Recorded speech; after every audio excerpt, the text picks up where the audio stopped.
Isang lalaki ang biglang nagising sa sigaw ng mga salitang, walang hanggang buhay. Nang tumingin siya sa paligid, napagtanto niyang nasa isang di pamilyar na lugar siya. Si Chen, na dating isang estudyante ng arkeolohiya, ay biglang napaupo sa isang mythological arena.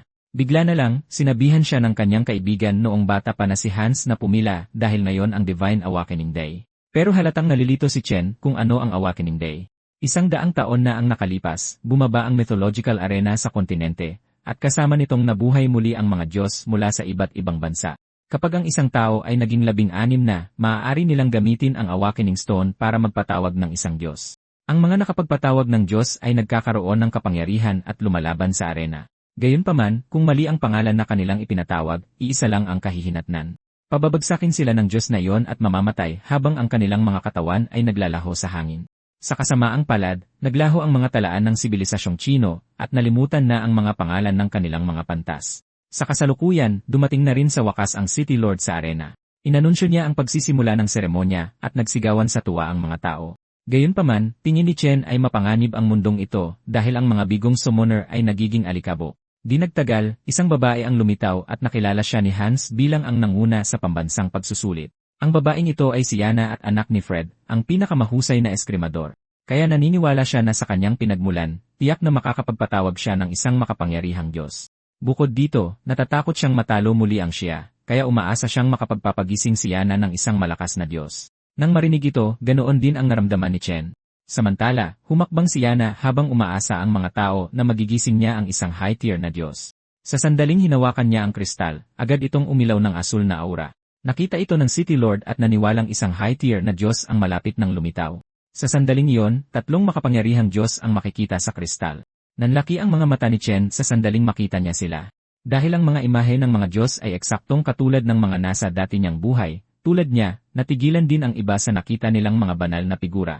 Hindi nagtagal, tinawag ni Yana ang Diyos ng kamatayan, na kinatatakutan dahil sa mga madugong labanan. Dahil doon, sa wakas ay mapagkumbaba niyang hiniling ang presensya ng Diyos ng digmaan, si Bai. Gayunpaman, nalito si Chen dahil si Bai ay mula sa dinastyang Qin, habang ang Red Cliffs ay sa Han pagkatapos ng ilang siglo. Nang marinig ito, sinabihan siya ni Hans na huwag questionin si Yana, na siyang top score. Sa kasamaang palad, narinig siya ng iba at tinawag siyang mangmang. Naisip ni Chen na kaawa-awa sila, sa paniniwalang bumagsak na ang modernong sibilisasyon, lalo nang ayong nakalimutan na ng mga tao ang sarili nilang kasaysayan. Samantala, masayang inihayag ng City Lord na may 40% compatibility si Yana at Bai. Agad siyang pinuri ng mga tao, sinasabing natural lang ito para sa anak ng isang sword immortal. Sinabi ng City Lord na may magandang kinabukasan si Yana, ngunit kailangan pa niyang lumakas. Kaya sa ngayon, sa kanyang ama sila umaasa. Gayunpaman, ang atensyon ni Yana ay nasa iba. Sa wakas ay napansin ng City Lord na may tinititigan siya, kaya sinundan niya ang kanyang tingin at nagtaka kung ano ang sinusubukan niyang gawin. Nakita niya ang Diyos na emperador at nagtaka kung balak ba niyang magpatawag ng isang mahinang Diyos na tao. Nag-isip din ang mga tao na baka si Emperador Zong ito ng dinastyang Tang, bagamat kakaunti ang mga talaan. Gayunpaman, alam ni Chen na ang mga emperador ng Tang ay nagsusuot ng dilaw na kasuotan at hindi kailanman itim. Kaya't patuloy niyang pinanood ang Diyos at inisip kung sino talaga ito, ngunit naputol ang kanyang pag-iisip nang sumigaw ang isang matandang lalaki na huminto ang lahat. Sinabi ng matanda na ito ang unang Diyos na emperador sa loob ng isang siglo, bagamat maraming emperador sa kasaysayan. Kaya't itong si Matandang Yuan, na siyang pinuno ng Chen Academy, ay nagbabala laban sa mga padalos-dalos na pagpili. Hinimok din ng City Lord si Yuan na sumuko na lang, dahil hindi maaaring mabigo si Yana. Nang marinig ito, natahimik si Yuan at tumingin sa Diyos na nakatayo sa harap ni Yana. Pagkatapos noon, sinabi niya na kung aalis siya, maglalaho ang top-tier na Diyos na ito. Kahit na, sinabi ni Yuan sa kanya na hindi nila maaaring isugal ang kanilang hinaharap na top-tier fighting force. Kaya't inutusan niya ang Qian Academy na gamitin ang 10 taon ng yaman para iangkla ang kaluluwa ng emperador. Pagkatapos sumang-ayon ng kanyang tauhan, isang phoenix ang mabilis na lumipad sa kalangitan. Pagkatapos, sinabi ni Yuan na ang top-tier na Diyos ay maaaring si Emperador Zong, at ito ay mahalaga sa siya. Tutal, natalo na sila sa Bansang Kura sa unang round ng Godly War. Sa ikalawang round, nanalo muli ang Bansang Kura. Kaya nagbabala siya na ang isa pang pagkatalo ay mangangahulugan ng pagbibigay ng lupain. At kung walang top-tier na Diyos, maliit ang kanilang tsansa. Kaya't, nagtanong siya kung sino ang maglalakas loob na humakbang at sumubok.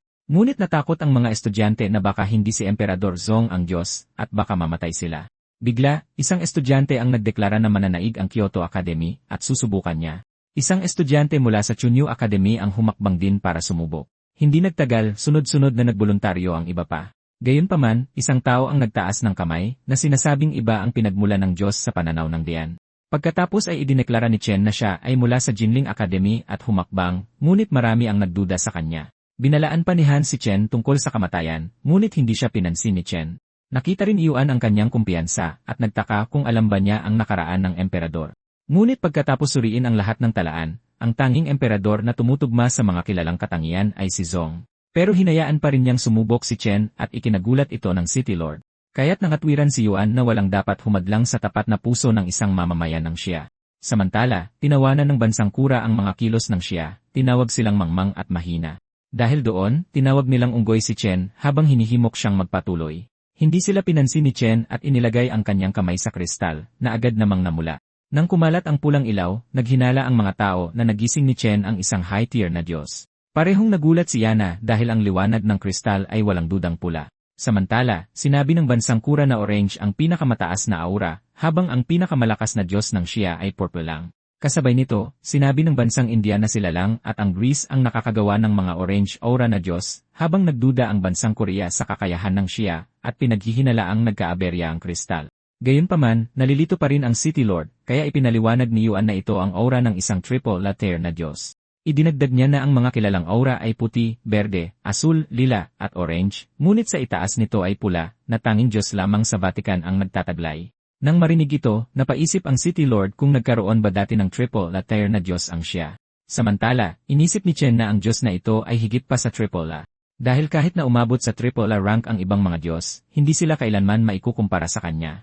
Sa kabilang banda, nagduda si Yana na kayang magpatawag ni Chen ng isang triple na Diyos dahil sa kanyang mababang marka sa pagsusulit. Kasabay nito, nagtanong ang City Lord kung anong Diyos ang triple na Diyos. Bilang tugon, inisip ni Yuan na ang makapangyarihang may hawak ng palakol ay maaaring siksing. Ngunit alam ni Chen na walang ulo siksing, kaya hindi maaaring siya ang Diyos na ito, at natahimik si Yuan. Pagkatapos ay naisip ni Chen na ang mga mito ng Xia ay matagal nang nawala. Nang maramdaman niyang ito ang kanyang layunin sa pagdating, sa wakas ay hinarap niya ang tagalikha ng langit at lupa sa kanyang harapan. Nang may malaking paggalang, mapagkumbaba niyang tinawag ang unang Diyos ng paglikha, si Pangu mismo. Nang marinig na ito ang Diyos ng paglikha, lubos na natigilan ang mga tao ng Kura. Namanghari ng mga tao ng Xia na nagising at nakilala ni Chen ang isang triple na Diyos. Samantala, pinagmasdan ni Chen si Pangu nang may pagkamangha. Tutal, binuksan ni Pangu ang kalangitan at naging lahat ng bagay. Dahil dito, alam niyang walang duda na siya ang pinakamakapangyarihang Diyos sa lahat. Biglang lumitaw ang kanyang system panel na nagpapakitang mayroon siyang 1% compatibility kay Pangu. Samantala, sa templo ng mga Diyos, isa sa mga tagapagsilbi ang napaharap sa isang di kapanipaniwalang sitwasyon. Dahil biglang lumitaw sa templo ng mga Diyos ng Xia ang tagalikha at pinuno ng lahat ng Diyos na si Pangu, nagmamadaling tumakbo ang tagapagsilbi sa hagdanan para patunugin ang fate bell at ipahayag ang pangyayari. Pagdating niya rito, iwinasiwas niya ang maso ng buong lakas. Isang malalim at malakas na tunog ang umalingaw-ngaw sa buong paligid pagkatapos nito. Nang marinig ang kampana, nagduda ang Sword Immortal na si Fred, ngunit kinumpirma ng kanyang katulong ang siyam na pagtunog nito. Nagalak din si Yuan dahil alam niyang ang siyam na pagtunog ay nangangahulugang nagising nila ang isang pinakamataas na Diyos. Tulad niya, nagulat si Yana dahil ang pinakamalakas na Diyos na mayroon sila ay 3 beses lang tumunog. Samantala, nagalit si Emperador Toku ng bansang Kura na isang batang lalaki mula sa Xia ang nakapagpagising ng isang pinakamataas na Diyos. Kinuwestiyon niya ang kakayahan ni Matt na harapin si Chen, at sumagot si Matt na bago pa lang si Chen, kaya maaari niyang sirain si Chen at ang Diyos nito para pigilan siya bago pa siya lumakas. Dahil doon, inutusan ni Toku ang kanyang mga tauhan na magsimula ng isang pinangalan ng God War. Naggitngit pa siya at idineklara na hindi nila maaaring hayaang mabuhay si Chen. Sa kabilang banda, patuloy na nararamdaman ni Chen ang napakalakas na kapangyarihang nagmumula kay Pangu. Alam niya na ang isang triple latter na Diyos ay ang rurok para sa karamihan ng mga Diyos, ngunit hindi ito ang hangganan ng kapangyarihan ni Pangu. Sa huli, ang katawan ni Pangu ay naging lahat ng bagay, ngunit sa kasalukuyan niyang lakas, kailangan niyang mag-focus sa Emperor God na nasa harapan niya. Hindi inaasahan, yumanig ang lupa nang magdeklara ang Kura Nation ng God War laban kay Chen. Sa isang iglap, ang plataporma sa ilalim niya ay umangat sa ere sa harap ng lahat. Hindi nagtagal, napunta si Chen sa ibang dimensyon. Nagulat ang City Lord, si Yuan, at si Yana nang makitang agad na nailipat si Chen. Dahil sa biglaang pangyayari, napamura sa inis ang City Lord at si Yuan. Si Yana, na nakaramdam din ng parehong galit, ay bumulong na ito ay isang tunay na mapanlinlang na taktika. Samantala, natuwa ang mga manonood mula sa Kura Nation na makitang nagpapanik sa galit ang mga taga-Xia. Nanood din si Toko at inisip na masisiguro ng God War ang tagumpay at maagang matatanggal ang prodigy ng Xia. Dahil alam niya na ang Sword Immortal ng Xia ay hindi madaling kalaban. Ngunit hanggat mamatay si Chen, sulit ang 10 taon ng yaman na ginastos.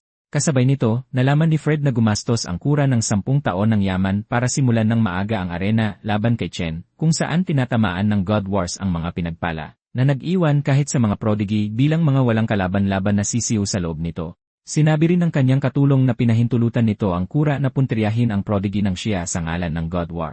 Nang marinig ito, naggitngit si Fred at nanumpa na dudurugin ang kura sa susunod na taon. Ilang minuto ang lumipas, hinarap ni Chen si Matt, na inakalang ilang ang God War. Nagmayabang pa siya na kaya niyang pagpira-pirasuhin si Chen, pati na ang Sword Immortal na si Fred. Sa kabilang banda, tahimik na naisip ni Chen na hindi niya kayang ipatawag si Pangu, pero kaya ng Emperor God. Ngunit, napagkamalan ni Matt ang kanyang katahimikan bilang takot at inakalang nawalan na siya ng lakas ng loob. Ngunit nang tiningnan niya ng mas malapitan, nagulat siya. Nakangiti pala si Chen habang sinasabing magiging masarap na sabaw ang ulo ng kanyang ahas.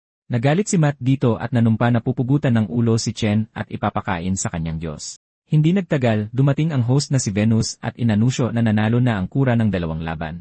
Kaya kung manalo ang kura sa 3 laban, kailangang isuko ng Xia ang kalahati ng kanilang mga tao at yaman. Samantala, binasa ni Chen ang mga patakaran at nalaman na ang tagumpay ay nangangahulugang kaligtasan, habang ang pagkatalo ay kamatayan. Kaya pinaalalahanan niya si Matt na ang laban ay higit pa sa pagkapanalo at ito ay ang buhay mismo, ngunit mapanuyang ngumisi lamang si Matt bilang tugon. Pagkaraan ng ilang sandali, tinanong ni Venus kung naiintindihan nila ang mga patakaran upang simulan ang laban at pareho silang kumumpirma. Pagkatapos ay lumabas ang impormasyon ni Matt na nagsasabing siya ay nasa ra level at si Orok ay nasa double la. Sunod si Chen, na hindi alam ang estado, ngunit ang kanyang nagising na Diyos ay ang Triple N na si Pangu. Pagkatapos i-anunsyo ito, idineklara ni Venus ang 3 laban at iniutos na ipatawag ang mga Diyos. Unang humakbang si Matt at ipinatong ang kanyang kamay sa Godstone. Habang pinapanood ito, bumulong si Toko na perpektong tugma ang level ni Matt kay Orok. Nang lumitaw si Orok, idineklara ni Matt na panalo na sila matapos patayin ang 2 Diyos ng Xia Nation. Sa sandaling iyon, sinimulan na rin ni Chen ang kanyang pagpapatawag. Gayunpaman, nagulat ang City Lord at si Yuan sa kanilang nakita. Dahil sa halip na inaasahang pulang aura, napapaligiran lamang si Chen ng mga hindi pa nagigising na Diyos. Naisip ni Yuan ang pagkawala ni Pangu dahil sa mababang compatibility, at ito ang naging dahilan para magduda ang iba kay Chen. Samantala, nakatitig si Chen sa emperador na hindi dapat kalimutan. Nang makitang nakatitig siya sa emperador, natakot ang iba na masyadong delikado na piliin siya. Kaya nagpahiwatig si Yuan kay Chen na baka si Emperor Zong iyon, habang hula ni Yana ay si Emperor Zhu. Gayunpaman, hindi tumugon si Chen sa kanilang mga hula. Sa halip, humakbang siya pasulong at tinawag ang emperador na sumakop sa buong mundo. Pagkasabi nito, yumuko siya at tinawag ang figura bilang si Zhang, ang tagapagtatag ng Xia. Sa sandaling binigkas niya ang pangalan, nagliwanag ang katawan ni Zhang ng isang maningning na orange na aura. Nang sa wakas ay gumalaw siya, napasinghap ang arena na nakatawag si Chen ng isang double na Diyos. Nang makita ito, nagalak ang City Lord na pinagpala ang kanilang bansa. Ngunit, sinabi ni Yuan na nakakapanghinayang dahil si Zhang ay isang human god. Sa pangkalahatan, ang kapangyarihan ng mga human god ay itinuturing na mas mahina kaysa sa mga demon god na may parehong ranggo. Dahil dito, hinusgahan niya na mas mababa ang human god kaysa sa ahas na may 8 ulo. Nang magsimula ang laban, inasar ni Matt si Chen dahil sa pagtawag sa isang mahinang human god sa halip na kay Pangu. Tumawa pa siya ng malakas at sumigaw na ang isang human god ay walang iba kundi isang immortal.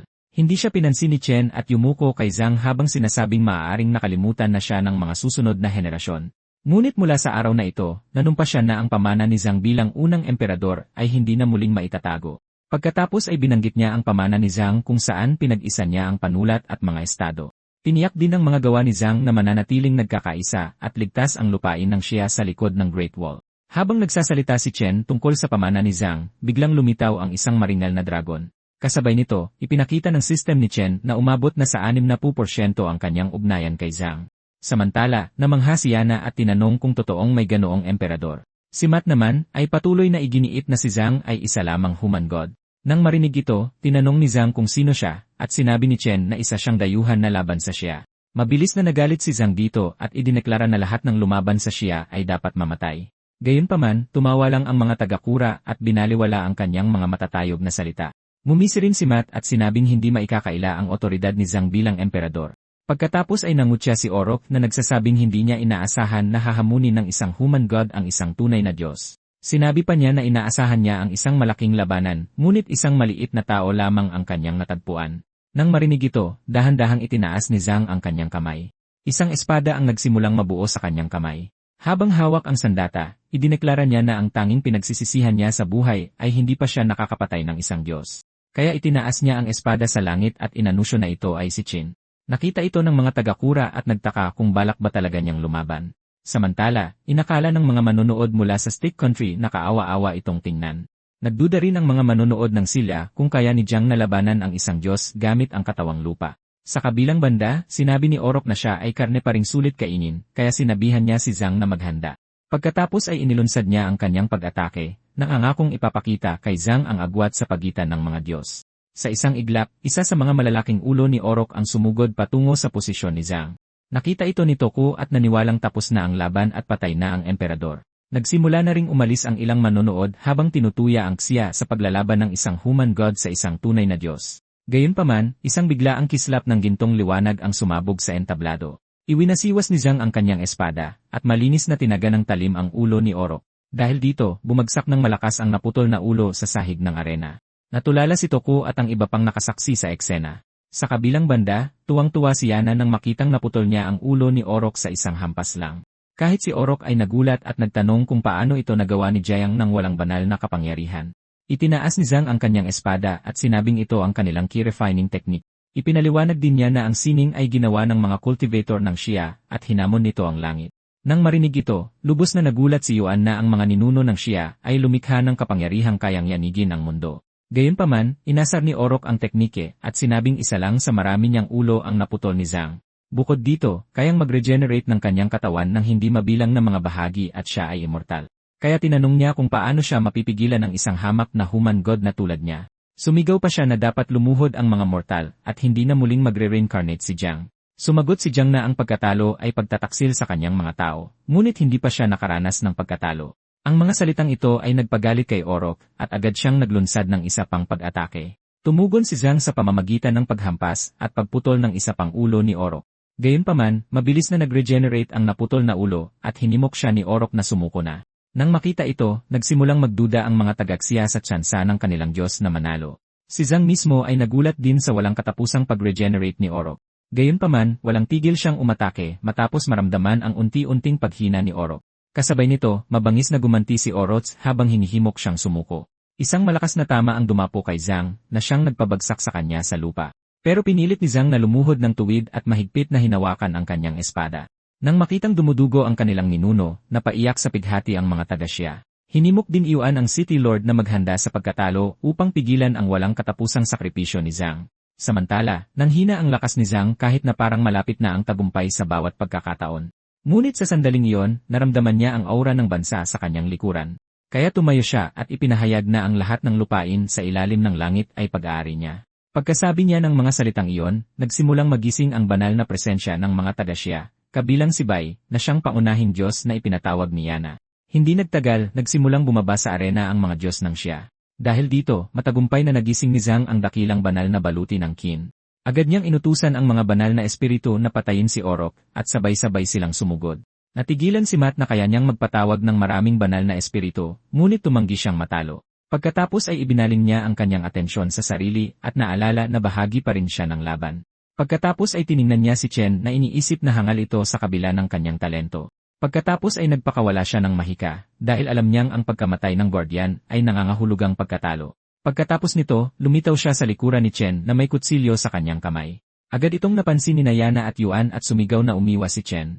Mabilis na kumilos si Chen at naiwasan ang kutsilyong nakatutok sa kanyang ulo. Pagkatapos ay hinawakan niya ang braso ni Matt at ibinagsak ang buong katawan nito sa lupa. Nang makita ito, napagtanto ng mga taga-Xia na si Chen bilang tagapag-alaga ni Pangu ay napakalakas. Gaya ng kanilang hinala, si Pangu pa rin ang pangunahing Diyos ni Chen, kahit na may pinakamahinang ugnayan. Kaya't ang kanyang katawan ay naging kasing tigas na ng bato. Pagkaraan ng ilang sandali, kinilala ni Matt ang lakas ni Chen, ngunit hinusgahan siyang walang alam sa mahika. Kaya habang nagsimula siyang gumamit ng mahika, ininsulto niya si Chen at tinawag siyang basura. Pagkatapos ay lumikha siya ng malalakas na clone at sabay-sabay siyang sinalakay. Gayunpaman, kalmadong hinawakan ni Chen ang parehong paa nila habang nasa ere. Pagkatapos ay pinag-umpog niya ang dalawang katawan ng buong lakas. Pagkatapos nito, inamin niya na si Matt ay tunay na isang doubles level na tagapag-alaga dahil talagang malalakas ang kanyang mga atake. Samantala, sa upuan ng mga manonood ng Shia, nagsimulang magsigawan ang mga babae para sa kanya.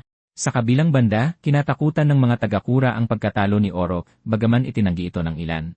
Maging si Toku mismo ay hindi makapaniwala na parehong napakalakas ni Zhang at Chen. Sa sandaling iyon, walang tigil na inaatake si Orok ng mga nagtipong Diyos. Sa gitna ng kaguluhan, pinanood ni Zhang ang laban habang binabantayan siya ni Bai. Hindi nagtagal, biglang nagsimulang humingi ng mga alay si Orok. Pagkatapos niyang sabihin ito, nagsimulang matunaw ang mga kaluluwa ng mga manonood ng Kura. Ginamit ni Orok ang sakripisyong ito para palakasin ang kanyang katawan na malapit ng mawasak. Sa sakripisyong iyon, sa wakas ay nagawa niyang muling mag-regenerate. Samantala, inapakan ni Chen si Matt at alam niyang kung mamamatay ito, maglalaho ang Diyos nito sa kalangitan. Gayunpaman, sa pagtingin kay Orok, alam niyang dapat munang mamatay ang ahas para matapos ito. Sa kabilang banda, sinabi ni Orok na kinakaharap ni Zhang siya at ang mga taga-Kura. Sumagot si Zhang sa pamamagitan ng pagkondena sa kanya sa pagsasakripisyo ng sarili niyang mga tao. Ibinunyag din niya na ang mga kaluluwa ng mamamayan ay mga sakripisyong nagpapalakas sa kanya. Nang marinig ito, natigilan ang mga taga-Kura at agad na nagpanik. Pagkatapos ay nagpatuloy si Zhang sa pagsasabing sa pamamagitan ng paghihirap, nagkamit siya ng kasanayan. Sa mga salitang iyon, lumipad siya sa ere sa harap ng mga nagtipong Diyos upang gawin silang mga dragon. Dumagsa ang kanyang kapangyarihan at dumaloy sa kanila, na nagpahintulot sa kanilang gisingin ang immortal ki technique. Sa sandaling iyon, naramdaman Iana na mabilis na tumataas ang kanyang ugnayan sa kanyang Diyos. Naramdaman din ng mga mamamayan ng Shia ang paggising ng lakas sa loob nila, at maging ang mga bulag ay muling nakakita. Samantala, umubo ng dugo si Zhang ngunit hiniling pa rin na magtiis ang kanyang mga tao tulad ng mga dragon. Nang marinig ang mga salitang ito, napaiyak ang mga taga-Shia sa determinasyon ng kanilang ninuno. Solemn pa niyang ipinahayag na handa siyang gawin ang lahat para sa kanila. Napansin ng mga taga-Masid mula sa Hawk Nation na si Orok ay kumakain ng buhay, habang si Zhang ay nagbibigay ng sarili niya. Humanga rin ang mga taga-Amerika sa kapangyarihan ng sibilisasyong silanganin. Sa sandaling iyon, itinaas ni Zhang ang kanyang ulo at tinawag ang mga celestial na sundalo ng Qin. Agad na yumuko ang mga nagtipong Diyos at sumagot na naroroon sila. Gamit ang huling lakas, itinaas ni Zhang ang kanyang kamay at inutusan silang tapusin si Orok. Mabilis na humarap ang mga Diyos na pinangungunahan ni Bai sa laban. Nang makita ito, nagulat si Orok, ngunit mabilis na kumilos ang mga Diyos at walang tigil na hiniwa ang kanyang katawan. Pinalibutan ng ilan ang kanyang mga ulo habang sinasaksak siya ng iba. Pagkatapos ay desperado siyang muling humingi ng mas maraming sakripisyo. Mabilis na nanghina ang mga mamamayan ng Kura habang sinisipsip ni Orok ang kanilang lakas. Maging si Toku ay naramdaman ang paghina at napagtanto na nauubos ang kanilang mga elite. Pagkatapos ay nagluksa ang mga mamamayan at naniwalang hindi ito kakayanin ng kanilang bansa. Di nagtagal, kinondena ng ibang manonood ng Kura ang walang katapusang pagkagutom ni Orok sa alay. Kaya, sabay-sabay silang sumigaw na mamatay na si Orok. Sa sandaling iyon, muling itinaas ni Zhang ang kanyang espada. Itinutok niya ito kay Orok at ipinahayag na maging ang sarili niyang mga tao ay tinalikuran na siya. At sa tulong ng mga Dragon Spirit, kinorner niya ito at nagbigay ng huling atake. Bumagsak ang ulo ni Orok sa lupa at idineklara siyang patay. Nang makita ito, napagtanto ni Chen na wala ng dahilan para panatilihing buhay si Matt, kaya tinapos niya ang laban sa pamamagitan ng malakas na pagtapak sa leg ni Matt. Ilang sandali pa, idineklara ring patay si Matt. Pagkatapos ay lumitaw si Venus upang ianunsyo ang resulta ng laban. Sa tagumpay ni Chen, ang iskor ngayon ay 2-1 sa pagitan ng bansang Kura at Shia. Gulat pa rin ang mga mamamayan ng Shia na nagtagumpay si Chen. Nagulat din si Yuan na makitang natalo ni Zhang ang isang Diyos habang pinararangalan ng City Lord ang tagumpay ni Chen. Ngunit natapos ang kanilang sandali nang ipahayag ni Venus ang isang maikling pahinga bago ang susunod na laban. Samantala, si Zhang ay nanatiling tahimik na nakatayo sa arena, ngunit malinaw na hirap siyang huminga at pagod na pagod. Napansin ito ng mga mamamayan ng Shia at nag-alala kung bakit tila napakahina niya. Ipinaliwanag ni Yuan na ito ay dahil kakaunti na lang ang mga naniniwala kay Zhang sa kanilang bansa. Dahil doon, labis siyang nasugatan sa laban. Nakita rin ni Chen na naglalaho ang anyo ni Zhang at nagmadaling tingnan siya. Sinabi ni Zhang na maaaring hindi na siya makipaglaban, ngunit mayroon pa rin siyang pangarap na ibahagi. Kaya habang nagiging abo ang kanyang katawan, ipinahayag niya ang kanyang hiling na mamuhay sa kapayapaan ang lahat. Naisip ni Yuan kung paano kumukuha ng lakas ang mga Diyos mula sa mga tagasunod, ngunit si Zhang, na halos wala, ay ibinigay ang lahat. Nang marinig ito, inamin ng iba na hindi nila iginalang ang kanilang ninuno, ngunit sinabi ng system kay Chen na maaari pa ring ipatawag si Zhang kapag lumago ang paniniwala sa kanya. Halatang nagulat si Chen sa rebelasyong ito. Nalaman din niya na ang pagtawag kay Zhang ay nagpataas ng kanilang ugnayan at lumakas ang kanyang koneksyon kay Pangu. Kaya, napagtanto niya na ang mas maraming pagpapatawag ng Diyos ay maaaring magbigay balang araw ng kapangyarihang tawagin si Pangu, ngunit tiniyak muna niya sa iba na babalik si Zhang kapag muling pinarangalan. Nagsaya ang mga tao at ipinag-utos ni Yuan na isulat sa kasaysayan ang mga nagawa ni Zhang. Kasabay nito, sa wakas ay dumating si Fred at pinuri si Chen sa pagtalo kay Orok. Gayunpaman, biglang ginamit ng kanyang sekretarya ang kanyang dugo upang i-activate ang Divine Arena. Idineklara ng system na si Mary mula sa Kura ay naglabas ng hamon ng duelo laban sa kanya. Nang marinig ito, nagulat si Fred nang malaman na isa pala siyang espiya ng Kura, ngunit kalmado lang niyang ipinaliwanag na 10 taon siyang naghintay para sa pagkakataong ito na patayin siya. Matapos sabihin yon, idineklara niya na ang siya ay mapupunta sa bansang Kura. Pagkatapos ay binunot ni Fred ang kanyang espada at sinabi sa kanya na ito ay kasalanan niya. Samantala, iniulat ng tauhan ni Yuan ang sitwasyon sa kanya. Pagkatapos ay ipinaalam niya sa kanila na hindi makakarating si Fred sa arena, kaya kailangan ng kapalit. Nang marinig ito, kinondena nila ang kababawan ng Kura, ngunit ang pagkawala ni Fred ay nag-iwan sa kanila sa krisis. Dahil sa dalawang master na pinatay ni Orok, si Fred na lang ang nagpanatiling buhay sa pagkakataong manalo laban sa Kura. Pero alam ni Yuan na malapit nang magsimula ang ika-4 na laban, kaya pinili niyang sumunod na lumaban dahil naniniwala siyang pagod si Chen mula sa huling laban. Gayunpaman, agad na tumanggi si Chen. Matatag niyang idineklara na mananalo siya at hiniling kay Yuan na payagan siyang lumaban. Nang marinig ito, mahigpit siyang inutusan ni Yuan na huwag pilitin ang sarili. Nagbabala rin si Hans laban sa pagpapatuloy niya at iginiit ni Yana na mas malaki ang tsansang manalo ni Yuan. Gayunpaman, lumingon lang siya at tiningnan sila. Nagsimula siyang magsalita tungkol sa isang panaginip at biglang may umapoy sa ilalim nila. Dahan-dahang umikot ang apoy sa paligid ng grupo at namangha ang lahat. Nagpatuloy si Chen, sinabing sa kanyang panaginip, nakilala niya ang isang sinaunang Diyos na umalo sa kanya. At nang sa wakas ay magising siya, minana niya ang nakatagong pamana ng siya. Nang marinig ito, halatang nagulat ang lahat. Ngunit naisip ni Yuan si Rui na nakamit ang landas ng buhay at ang isang monghe na nakarating sa immortalidad. Kaya alam niyang maaaring maunawaan ang landas na siyang nagpapaliwanag sa kaalaman ni Chen sa mga nakalimutang Diyos. Dahil doon, nanahimik siya habang pinapanood si Chen, ngunit pinaalalahanan pa rin niya si Chen na mas marami siyang karanasan. Sumang-ayon din ang City Lord na hindi niya kailangang isakripisyo ang sarili. Gayunpaman, bigla siyang tumingala at tinawag ang Diyos na Phoenix sa likod ni Yuan. Tumingala si Yuan at nagulat dahil ginising ni Chen ang nag-aalab na Phoenix na konektado sa kanyang Diyos. Ang iba ay napatingin din ng hindi makapaniwala habang binuhay ng mga salita ni Chen ang sinaunang Phoenix ni Yuan. Muli, namangha sila na tila napakaraming alam ni Chen ng mga nakatagong alamat. Dahil dito, sa wakas ay pumayag si Yuan at sinabihan si Chen na magpahinga bago ang laban. Gayunpaman, ang atensyon ni Chen ay agad na napunta kay Yana. Nagsimula siyang tawagin si General Bai na ang katanyagan ay maipapasa sa mga susunod na henerasyon. Habang inaalala niya ang pagsakop ni Bai sa 6 na kaharian, lumitaw ang espiritu ni Bai sa likod ni Yana. Pagkatapos nito, tahimik siyang umalis habang pinapanood ni Yana ang kanyang papalayo na anyo. Namangha ang lahat sa kakayahan ni Chen, kahit na inakala nilang ikli nito ang kanyang buhay. Dahil sa kanilang paningin, binibigyang liwanag ni Chen ang kinabukasan ng bansang siya gamit ang sarili niyang buhay. Kalaunan sa arena, inanunsyo ni Venus ang paparating na laban sa pagitan ng siya at Kura. Inanunsyo rin niya na nakatakda na ang mga manlalaban at lalabas ang kanilang impormasyon. Nang lumabas ang profile ni Chen, inanunsyo niya na muli niyang kakatawanin ang siya. Pagkatapos nito, ipinakilala niya si Momo ng Kura Nation na mabilis na yumuko upang batiin si Chen. Samantala, sa panig ng Kura, inasar ng mga manonood ang Xia Nation dahil sa muling pagpapadala kay Chen. Kumpiyansa rin si Toko dahil kumilos na ang kanyang espiya, at sikat ang Diyos ng Kura sa pang-engkanto. Kaya't sa pagkatawan ni Momo sa kanila, sigurado siyang matatalo ang Xia. Sa sandaling iyon, kalmadong nakatayo si Momo sa arena. Marami sa mga kalalakihan mula sa Xia ang hindi napigilang aminin kung gaano siya kaganda. Gayunpaman, lalong lumalim ang pag-aalala ni Yuan dahil hindi kilala ang guardian na ito. Pagkaraan ng ilang sandali, ipinatong ni Momo ang kanyang kamay sa summoning stone para tawagin ang kanyang Diyos. At sa sandaling ginawa niya yon, nagsimula ang countdown sa 50 segundo. Habang pinipili ni Momo ang kanyang Diyos, napansin ng mga manonood na hindi pa nagpapatawag si Chen. Kaya sumigaw sila na 1 minuto na lang ang natitira at hinimok siyang magpatawag agad. Sa sandaling iyon, sa wakas ay lumitaw ang Diyos ni Momo. Walang iba kundi si Tama mismo. Nang lumitaw si Tama, nabighani ang mga manonood ng Eagle Nation sa kanyang banal na kagandahan. Ang mga taga-Sindhu ay nakaramdam din ng kilig, ngunit hindi pamilyar sa kanya ang mga mamamayan ng Xia at umaasang mananatiling nakatuon si Chen. Si Chen naman ay kalmadong ngumiti lamang. Tutal, inaasahan na niya si Tama na siyang pinuno ng 3 demonyong Diyos ng Kura. At dahil alam na niya ang pagkatao nito, wala siyang nakitang dahilan para maghintay, kaya humakbang siya at ipinatong ang kamay sa kristal.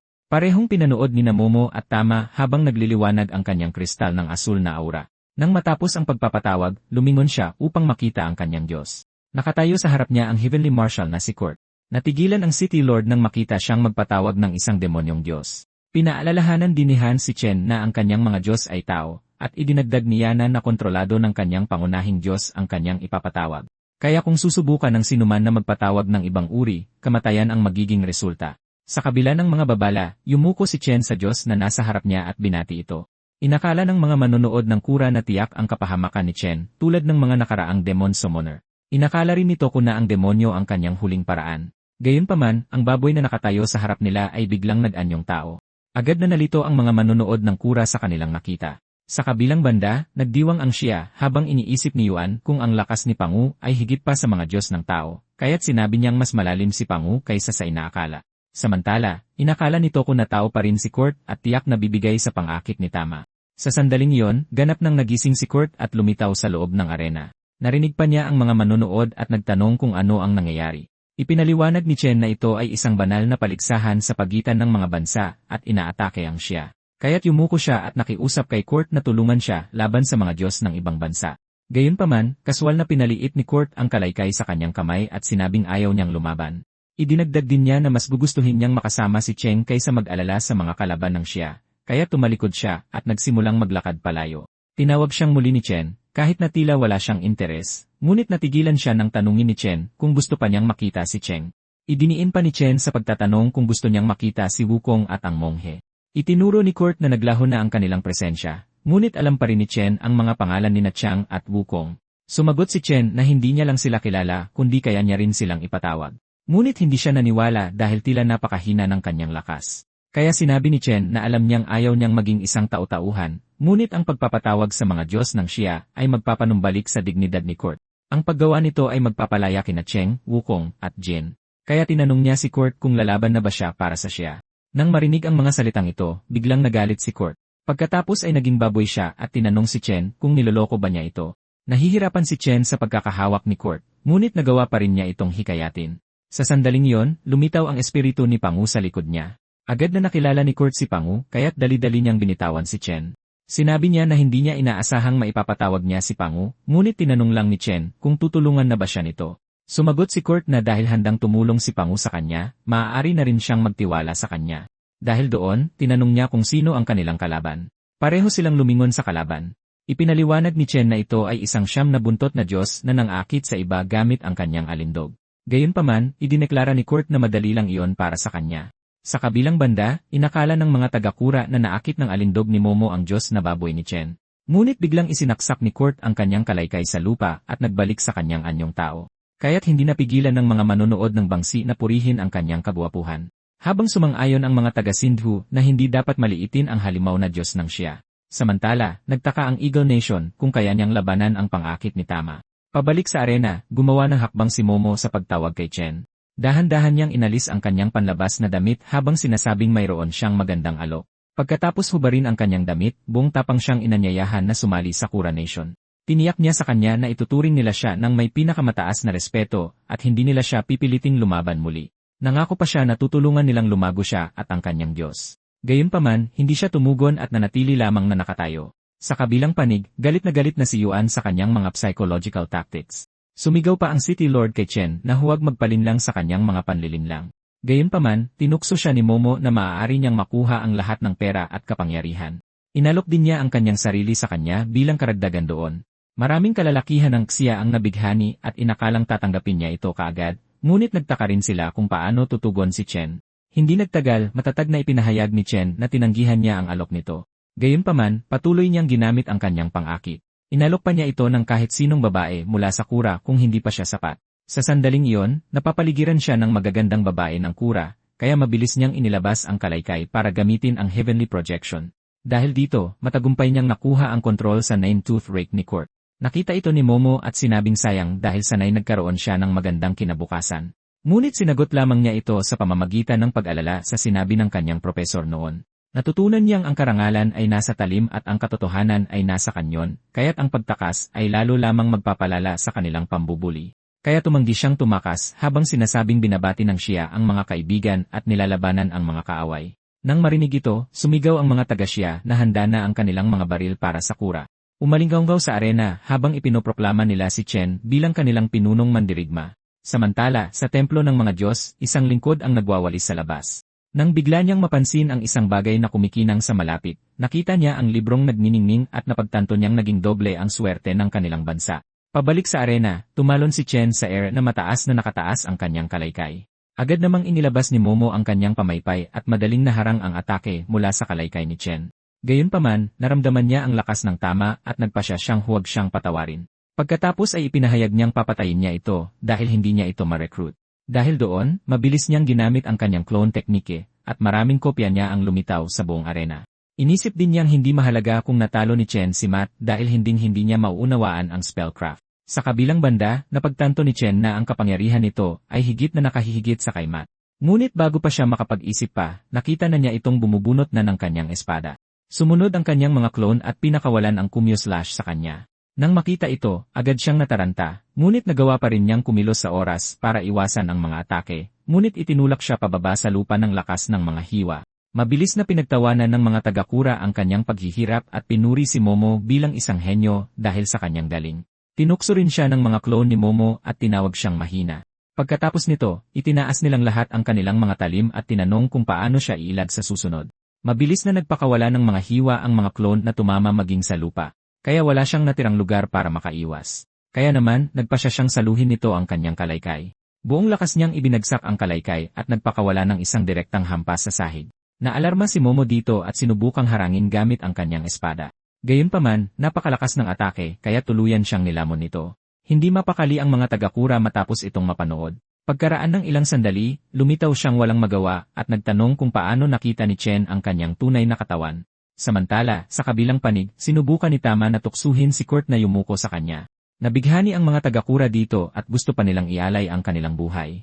Nang makita ito, nagsimulang mag-isip si Yuan kung kaya ba talagang labanan ni Kurt ang pang-akit ni Tama. Gayunpaman, abala si Kurt sa pag-iisip tungkol kay Chang at sinabing kumpara sa kanya, halatang napakapangit ni Tama. Halatang natigilan si Tama nang marinig niyang tawagin siyang pangit. Ngunit bago pa siya makapagsalita, sumusugod na ito patungo sa kanya. Nagalit din ang mga taga-kura dahil tinutuyan ng isang baboy ang kanilang diyosa. Gayunpaman, binaliwala ni Kurt ang kanilang galit at ipinagpatuloy ang kanyang atake habang tumatalon palayo si Tama. Pagkatapos umiwas, sumigaw siyang kailanman ay hindi pa siya tinawag na pangit. Kaya nagsimula siyang bumigkas ng mga spell at determinadong parusahan siya. Lumaki ang kanyang anyo gamit ang manifold skill ni Terra at sinubukan siyang tapakan. Hinikayat pa niya itong damhin ang galit ng Celestial Demon. Sa malapit, pinanood ni Chen ang mga pangyayari matapos igapos si Momo.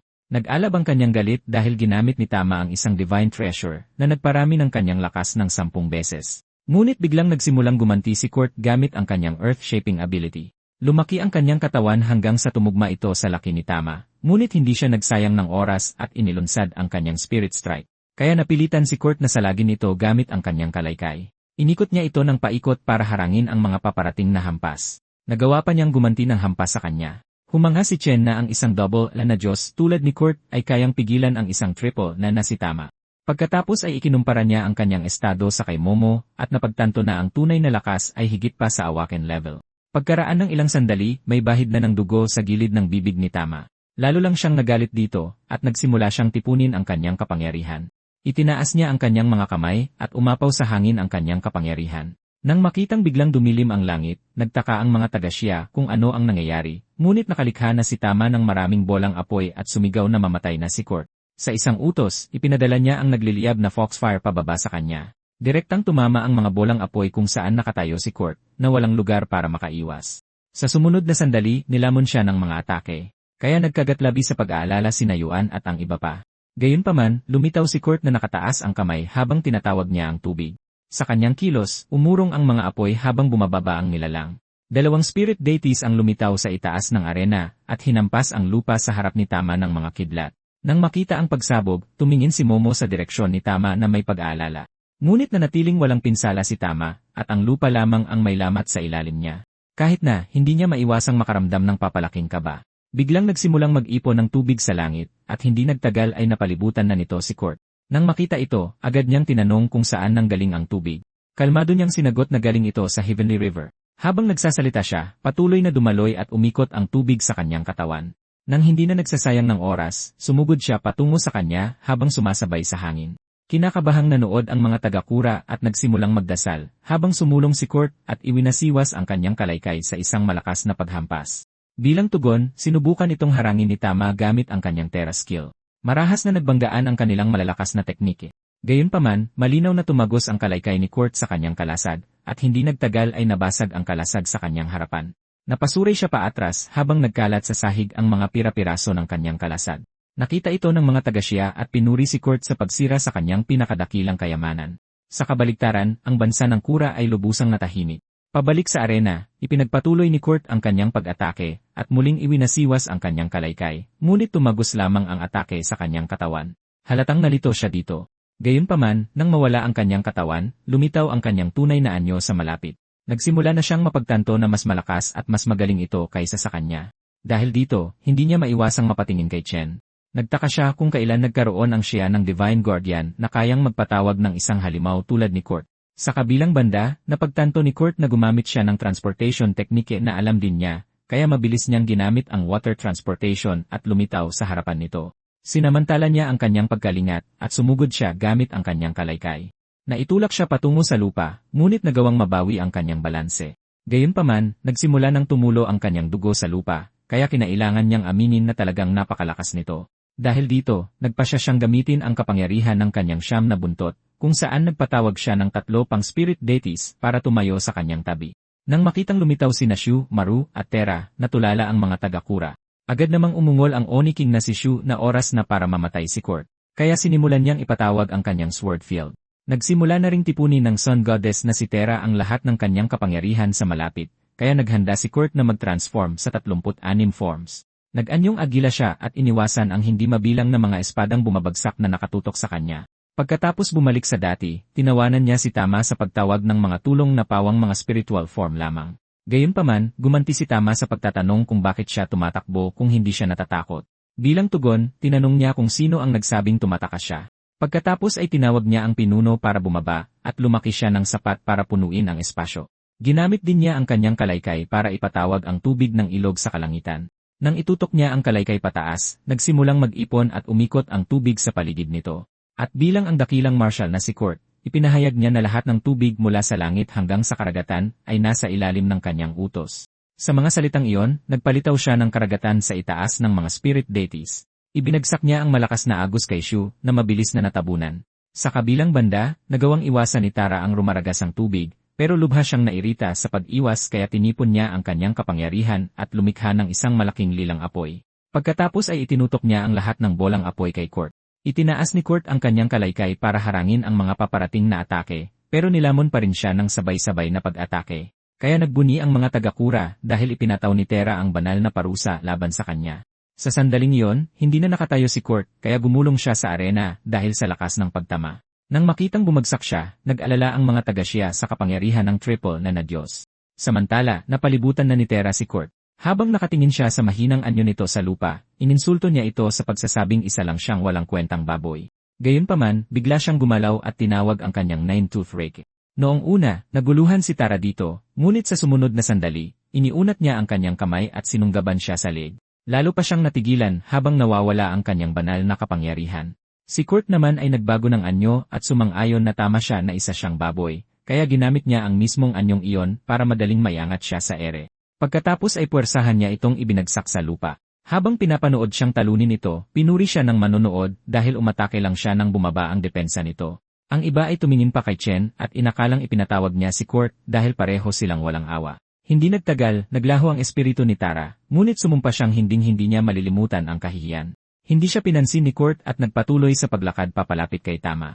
Sinaktan niya ito ng walang pag-aalinlangan, at di nagtagal ay idineklara siyang patay. Pagkatapos, mabilis na bumalik si Kurt sa kanyang anyong tao, at nagmamadaling lumapit si Chen sa kanya. Pero, nagsimula siyang umubo ng dugo at inutusan siyang huwag lumapit.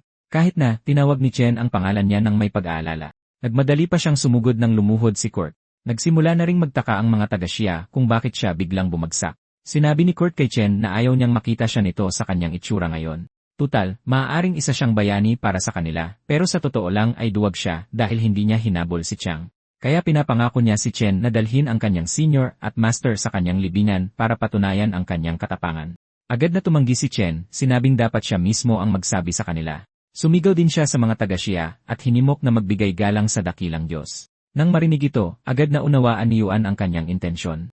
Kaya inutusan niya ang lahat na maglabas ng mga alay na pagkain. Nagsimula na ring maglagay ng mga alay na pagkain ang mga tao sa kanilang bahay para kay Marshal Court. Di nagtagal, napalibutan ng di mabilang na alay ang anyong espiritu ni Court. Sa sandaling iyon, dahan-dahan niyang iminulat ang kanyang mga mata, at sa ganitong paraan, ang double na class na Diyos na si Marshal Court ay buong paggalang na pinarangalan.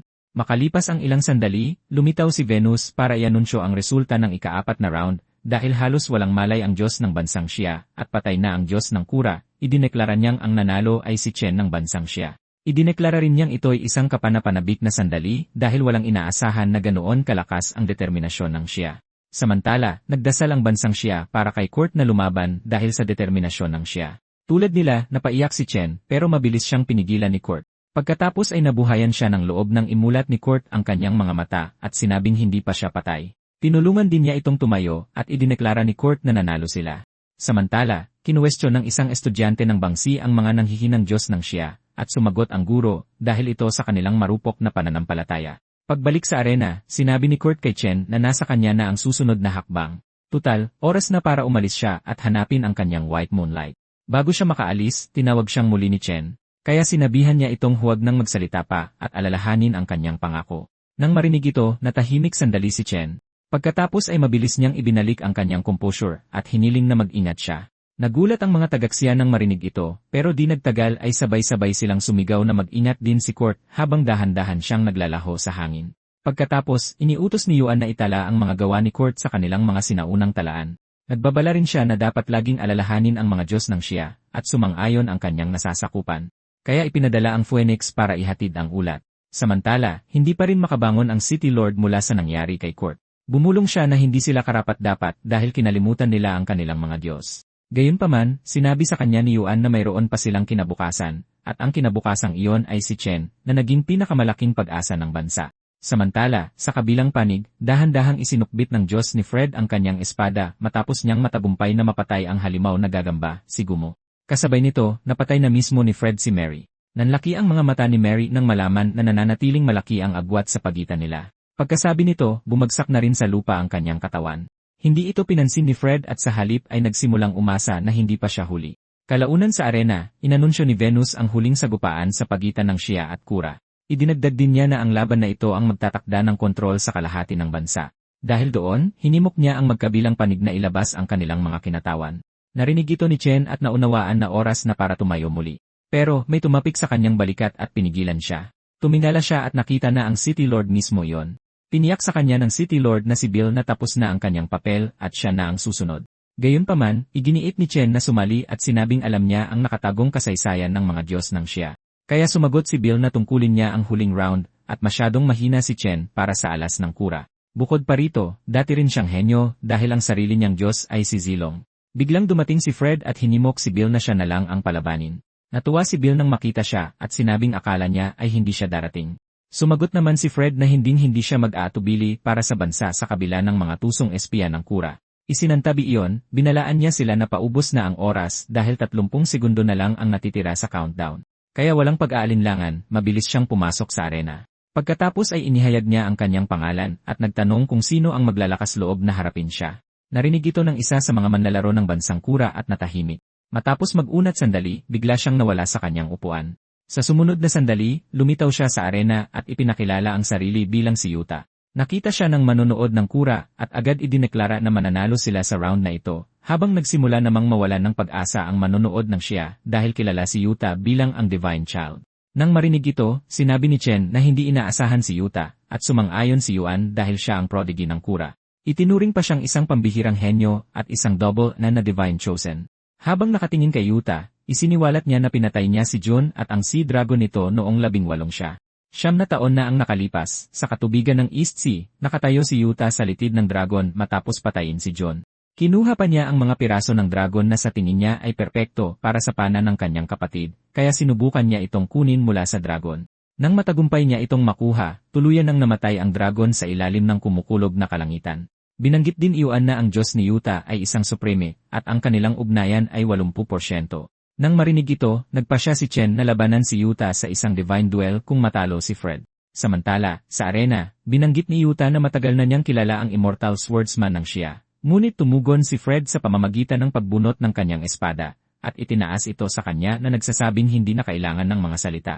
Tutal, nagdulot si Yuta ng tagtuyot matapos patayin ang Diyos na Sea Dragon, at bilang resulta, kumalat ang gutom sa buong lupain. Naalala pa niya ang isang bata na nahihirapang humingi ng tubig at ang ina na nagsasabing maghintay siya habang siya mismo ay umiiyak ng walang magawa para may mainom ito. Kaya patuloy na itinutok ni Fred ang kanyang espada sa kanya. Nagnitngit ang kanyang mga ngipin at idineklara na dapat siyang mamatay ngayon. Gayunpaman, ipinagmayabang ni Yuta na dapat nilang ikarangal ang matalo sa isang pinili ng tatlong Diyos. Sinabi rin niyang utos iyon ng kanyang kapatid at magkakaroon ng karangalan ang mga nagugutom na mamamayan sa ilalim ng kura. Nang marinig ito, sinumpa ng mga taga-Shia si Yuta at ang kanyang bansa sa paglubog sa kanila sa taggutom. Samantala, napansin ni Chen ang galit ni Yuta at kinumpirma ang sinabi ni Yuan na ang mga mahihinang bansa ay walang diplomasya. Kaya't nanumpa siyang durugin sila para mabawi ng Shia ang dignidad nito. Hindi nagtagal, kinumpirma ni Venus ang lineup at ipinakita ang kanilang data. Nakalista si Yuta bilang isang double La Guardian kasama si Suno na isang triple La na Diyos. Sa paghahambing, si Fred ay isang S-class Guardian na may double La class na Diyos na Silayan. Habang pinapanood ito, nag-utos ng digmaan ang Hawking sa Shia kung matatalo sila para ubusin ang bumagsak na bansa. Naghanda rin ang pinuno ng Rodan na salakayin ang Shia para bawiin ang mga nawawalang kayamanan. Kasabay nito, naniwala ang pinuno ng Sindhu na mananalo si Yuta at sinabihan ang kanyang aide na ipaalam kay Yupol dahil balak nilang gawing alay ang Shia kay Lord Shiva. Pabalik sa arena, nagsimulang pumili si Yuta kung aling Diyos ang kanyang ipapatawag. Hindi nagtagal, pinili niya ang kanyang pangunahing Diyos, si Suno. Mabilis na nagsigawan sa tuwa ang mga taga-kura at sigurado silang masisira nila ang Shia. Sa kabilang panig, narinig ni Chen ang komento ni Yuan na ito ay magiging isang brutal na labanan. Samantala, naipatawag na ni Fred ang sarili niyang pangunahing Diyos, si Lian. Dahil handa na ang magkabilang panig, sa wakas ay sumenyas na si Venus para sa simula ng huling laban. Nang marinig ang senyas, kaswal na uminom si Lian mula sa kanyang banga. Pagkatapos ay nagkomento siya kung gaano kasaya ang pakiramdam ng sandaling iyon. Binigkas din niya na may isang banga ng alak sa gitna ng mga bulaklak, ngunit walang kaibigang makakasalo nito. Kaya't inisip niya kung nasaan na kaya ang kanyang mga dating kasama. Si Yuta, gayunpaman, ay nalito sa kanyang mga salita. Habang humihigop ng kapangyarihan, sinabi niyang laging ganito ang mga Diyos ng Shia. Sa sandaling tumigil siya sa pagsasalita, nakita ni Fred ang pag-atake na paparating mula sa langit. Sinubukan niyang tumabi, ngunit direktang tumama ang banal na espada ni Yuta kung saan siya nakatayo. Kasabay nito, sumigaw si Yuta sa galit na kumikilos sila na parang walang ibang mahalaga. Kaya nang matapos ang atake, naiwang duguan si Fred na may hiwa sa kaliwang braso. Sa kabilang panig, sinimulang atakihin ni Suno si Lian. Nagdaanan pa silang dalawa kay Fred na nakaluhod sa lupa. Sinubukan niyang pigilan ang pagdurugo habang iniisip na ang atake ay parang kawayan na tumatagos sa target nito. Tiningnan pa niya ang kalapit na espada, iniisip kung paano ito nanahimik habang papalapit. Samantala, natulala ang mga manonood na taga-Shia na makita siyang madaling bumagsak sa isang atake lang ni Yuta. Naggalit din ang mga ngipin ni Chen sa galit habang pinapanood ang nangyayari. Bigla, nagsimulang bumigkas si Fred tungkol sa paghinog ng Dao Fruit. Dahan-dahan siyang tumayo at ipinahayag na ang pagsikat ng araw ay nagpapawala sa mga bituin. Pagkatapos nito, itinaas niya ang natitirang kamay para ilabas ang kanyang enerhiya. Hindi nagtagal, ipinakita niya ang kanyang summon sa loob ng kanyang palad, at isang sword spirit ang lumitaw sa harapan niya. Nang makita ito, napagtanto ni Yuan na ang Dao Fruit ni Fred ay nag-anyong espada. Gayunpaman, tinanong ni Chen kung ano ang Dao Fruit, kaya't ipinaliwanag niya na bawat Guardian ay nagpapakita ng essence na ang Dao Fruit ang kanilang golden core. Kaya kapag lumabas ang essence, buhay o kamatayan na lang ang natitira. Nang marinig ito, naintindihan ni Chen na itinataya ni Fred ang lahat sa laban na ito. Napagtanto rin ito ni Yuta at tinawag na baliw si Fred. Dahil sa pagpapalabas ng kanyang essence, pinalakas niya ang kanyang divinity, ngunit sinira ang kanyang haba ng buhay. Sumagot si Fred, ang kanyang espada, ang Dao, ay hinulma sa loob ng mga dekada ng mga bangkay at sayang kung mawawala. Ngunit patuloy pa rin niyang hinugot ang espada sa harap niya dahil minsang dinala siya ng espadang ito sa hindi mabilang na laban sa hangganan, at ngayon ay gagamitin niya itong muli laban kay Yuta. Nang malaman ito, tinanong siya ni Yuta kung talagang naglalakas loob pa siyang lumaban. Mabilis siyang sumagot na ang kanyang sword daw ay nagbabantay sa mga tao, isang katotohanang hindi malalaman ni Yuta, at tuluyang nanahimik si Yuta habang nakikinig dito. Pagkatapos ay patuloy niyang itinaas ang kanyang kamay at tinawag ang espada. Hindi nagtagal, ang mga espadang dala ng mga manonood ay nagsimulang lumipad patungo sa kanya. Nang magsanib ang kanyang Dao Sword sa kanyang pisikal na espada, maraming talim ang lumitaw sa likuran niya at lahat ay nakatutok kay Yuta habang direktang hinahamon niya ito. Sa kabilang panig, kalmadong uminom si Leon habang sinabi ni Suno na ito ang unang pagkakataon niyang makakita ng isang mortal na Diyos na sobrang mayabang. Sumagot lang si Leon na hindi siya yuyuko sa kapangyarihan o isasakripisyo ang kanyang saya at dangal. Ngumisi lamang si Suno at ibinaling ang kanyang tingin kina Uta at Fred. Sa sandaling iyon, inilunsad ni Fred ang kanyang atake na may napakalaking bilis. Mabilis na napagtanto ni Uta na kung babagsak sa kanya ang espadang iyon, tiyak na mamamatay siya. Bukod dito, maraming espada ang sumusugod sa kanya. Napilitang umatras, mabilis siyang humakbang paatras, at dali-dali niyang iniwasan ang mga bumabagsak na talim. Nang makita ito, napabuntong hininga siya at sinabing oras na para kumilos. Itinaas niya ang kanyang kamay at tinawag ang dumain ng langit. Agad na nakulong si Leon sa loob ng domain. Gayunpaman, umiti lamang siya. Pagkatapos ay umatake siya gamit ang kanyang Eagle Slash para makawala. Sa isang ataking iyon, winasak niya ang buong domain. Pinanood ito ni Suno at sinabing nagiging interesante na ang sitwasyon. Pagkatapos ay itinaas niya muli ang kanyang kamay at ipinatawag ang kanyang Heavenly Cloud Sword. Habang ginagawa ito, tumingin siya pababa kay Lian na ipinapahayag na dumating na ang banal na paghatol. Ang kanyang espadang puno ng kidlat ay mabilis na tumama sa kanya ng direkta. Kaya naggalit ang mga ngipin ni Lian sa sakit ng tumama ang atake. Ang mga taga-Shia ay nayanig sa kanyang paghihirap at nahirapang manood. Habang patuloy na tinatamaan ng kidlat si Lian, nagtipon ang mga pinuno ng ibang bansa para panoorin ang nangyayari. Sinabi ng ehekutibo ng Sindhu na napagpasyahan na ang resulta, kaya oras na para paghasyan ang lupain ng Shia. Pagkatapos ay nagpakita siya ng mapa na nagpapaliwanag na kukunin ng Kuro ang kalahati ng lupain at mga tao ng Shia. Nang marinig ito, umiti si Toko na tila may alam. Nagpatuloy ang ehekutibo sa pagsasabing ang habol ng Sindhu ay isang katlo ng Shia pagkatapos ng pagbagsak nito. Gayunpaman, tinanong ng ehekutibo ng Bangsi kung bakit mas kaunti ang makukuha nila at hindi kalahati. Dahil dito, hayagan niyang idineklara na hindi patas ang ganoong kasunduan. Pagkatapos ay lumapit sa kanya ang ehekutibo ng Sindhu at sinuntok siya ng malakas kaya't bumagsak siya sa lupa. Pagkatapos ay hiniling niyang malaman kung bakit sila dapat pumayag. Tinanong pa niya kung nais din ng Bangsi na maabot sila ng kaluwalhatian ni Shiva. Dahil sa banta, mabilis na sumagot ang ehekutibo ng Bangsi na wala siyang tutol. Pabalik sa arena, patuloy na inatak ni Fred si Yuta, kung saan pinilit niya itong umatras sa ilalim ng bigat ng mga suntok. At sa kabila ng iisang braso na lang ang natitira, nanatili pa rin siyang matatag. Kaya kinilala ni Yuta ang matatalas na atake at matinding determinasyon ni Fred. Ngunit nang makita ang halos perpektong estado ni Fred, kailangan niyang guluhin ang isip nito para makaganti. Kaya, sinimulan niyang banggitin na mauubos ang essence ni Fred kaya madali siyang magiging biktima. Kaya inanyayahan niya itong sumali sa kura at parangalan bilang isang pambansang yaman. Nang marinig ito, tinanong ni Fred kung iyon ba talaga ang ibig sabihin ni Yuta. Ngumiti si Yuta at mabilis itong kinumpirma. Ngunit bago pa siya makapagsalita ng higit pa, sumugod si Fred sa kanya. Ang biglaang pagkilos ay nakagulat sa kanya at napilitan siyang itaas ang kanyang espada. Dahil dito, nahirapan siyang harangin ang napakalakas na atake. Kasabay nito, sinabi sa kanya ni Fred na nakikita niya ang takot sa kanyang mga mata, ngunit patuloy niyang sinasabi na nakatakda na ang resulta. Pagkatapos ay sumulyap siya paitaas sa direksyon ni Leon. Tiniis ni Leon ang matinding sakit para manatiling gising at wasakin ang mukha ng kanyang kaaway. Si Suno, gayunpaman, ay patuloy na minamaliit siya ng may malamig na paghamak. Samantala, inoobserbahan ni Toko ang tibay ni Leon, ngunit alam niyang hindi na ito magtatagal. Pabalik sa arena, sumigaw si Yuta na walang laban ang mga Diyos ni Fred sa executioner god na si Suno. Ngunit tinanong lang ni Fred kung tunay bang dalisay ang mga Diyos dahil humihingi sila ng respeto at namumuno sa milyon-milyon. Sa mga kaisipang iyon, kinwestiyon niya kung anong uri ng banal na liwanag ang tunay nilang taglay. Dahil nananatili sa kanyang alaala ang pagdurusa ng mga sundalo at mamamayan ng Shia. Ngunit lahat ng tao ay malaya kaya walang karapatan ang mga Diyos na maliitin sila. Nang marinig ito, hindi na napigilan ni Chen na manahimik. Bumigkas siya ng isang tula tungkol sa pamumuhay ng lubos at hindi pag-iwan ng basyong tasa. Narinig siya ng mga tao at sumali sa sabay-sabay na pagbigkas. Hindi nagtagal, umabot sa pandinig ni Lian ang tunog ng tula. Inabot niya ang kanyang sisidlan habang pinupukaw ng mga salita ang isang bagay sa kanyang kalooban. Naramdaman niya ang diwa nito at muling uminom mula sa sisidlan. Sa sandaling iyon, napansin na nagsimula ng humina ang kidlat na tumatama sa kanya. Dahil sa wakas ay nanumbalik na ang linaw ng isip ni Lian, natigilan din ang mga taga-kura na nakalaya siya mula sa pagsubok. Dahil dito, inabot niya ang kanyang espada na matagal nang hindi nagagalaw. Pagkatapos ay sumugod siya, nang angakong poprotektahan ang mga tao at ipapakita kay Lian ang kanyang husay sa espada. Mabilis na bumagsak ang kanyang atake ng kidlat patungo kay Lian, na itinaas ang kanyang mga espada bilang panangga. Agad na naalala ni Suno ang paggamit ng kanyang makalangit na espada para talunin si Orok, isang gawa kung saan isinilang ang Yamato swordsmanship. At gamit ang parehong espada, ipinahayag niyang pinaslang niya ang masasamang Diyos ng Hera. Agad naramdaman ni Lian ang lakas ng atake ni Suno habang nakikinig. Itinulak pa siya ng lakas pabalik sa lupa.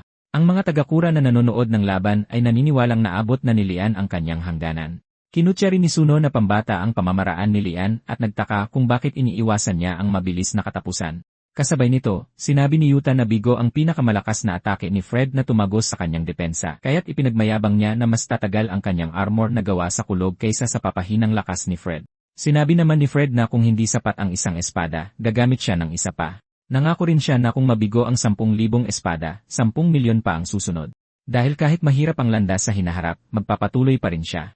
Nang walang pag-aantay, sumugod siyang muli patungo kay Yuta. Sa kabilang panig ng labanan, nagbanggaan sina Suno at Leon.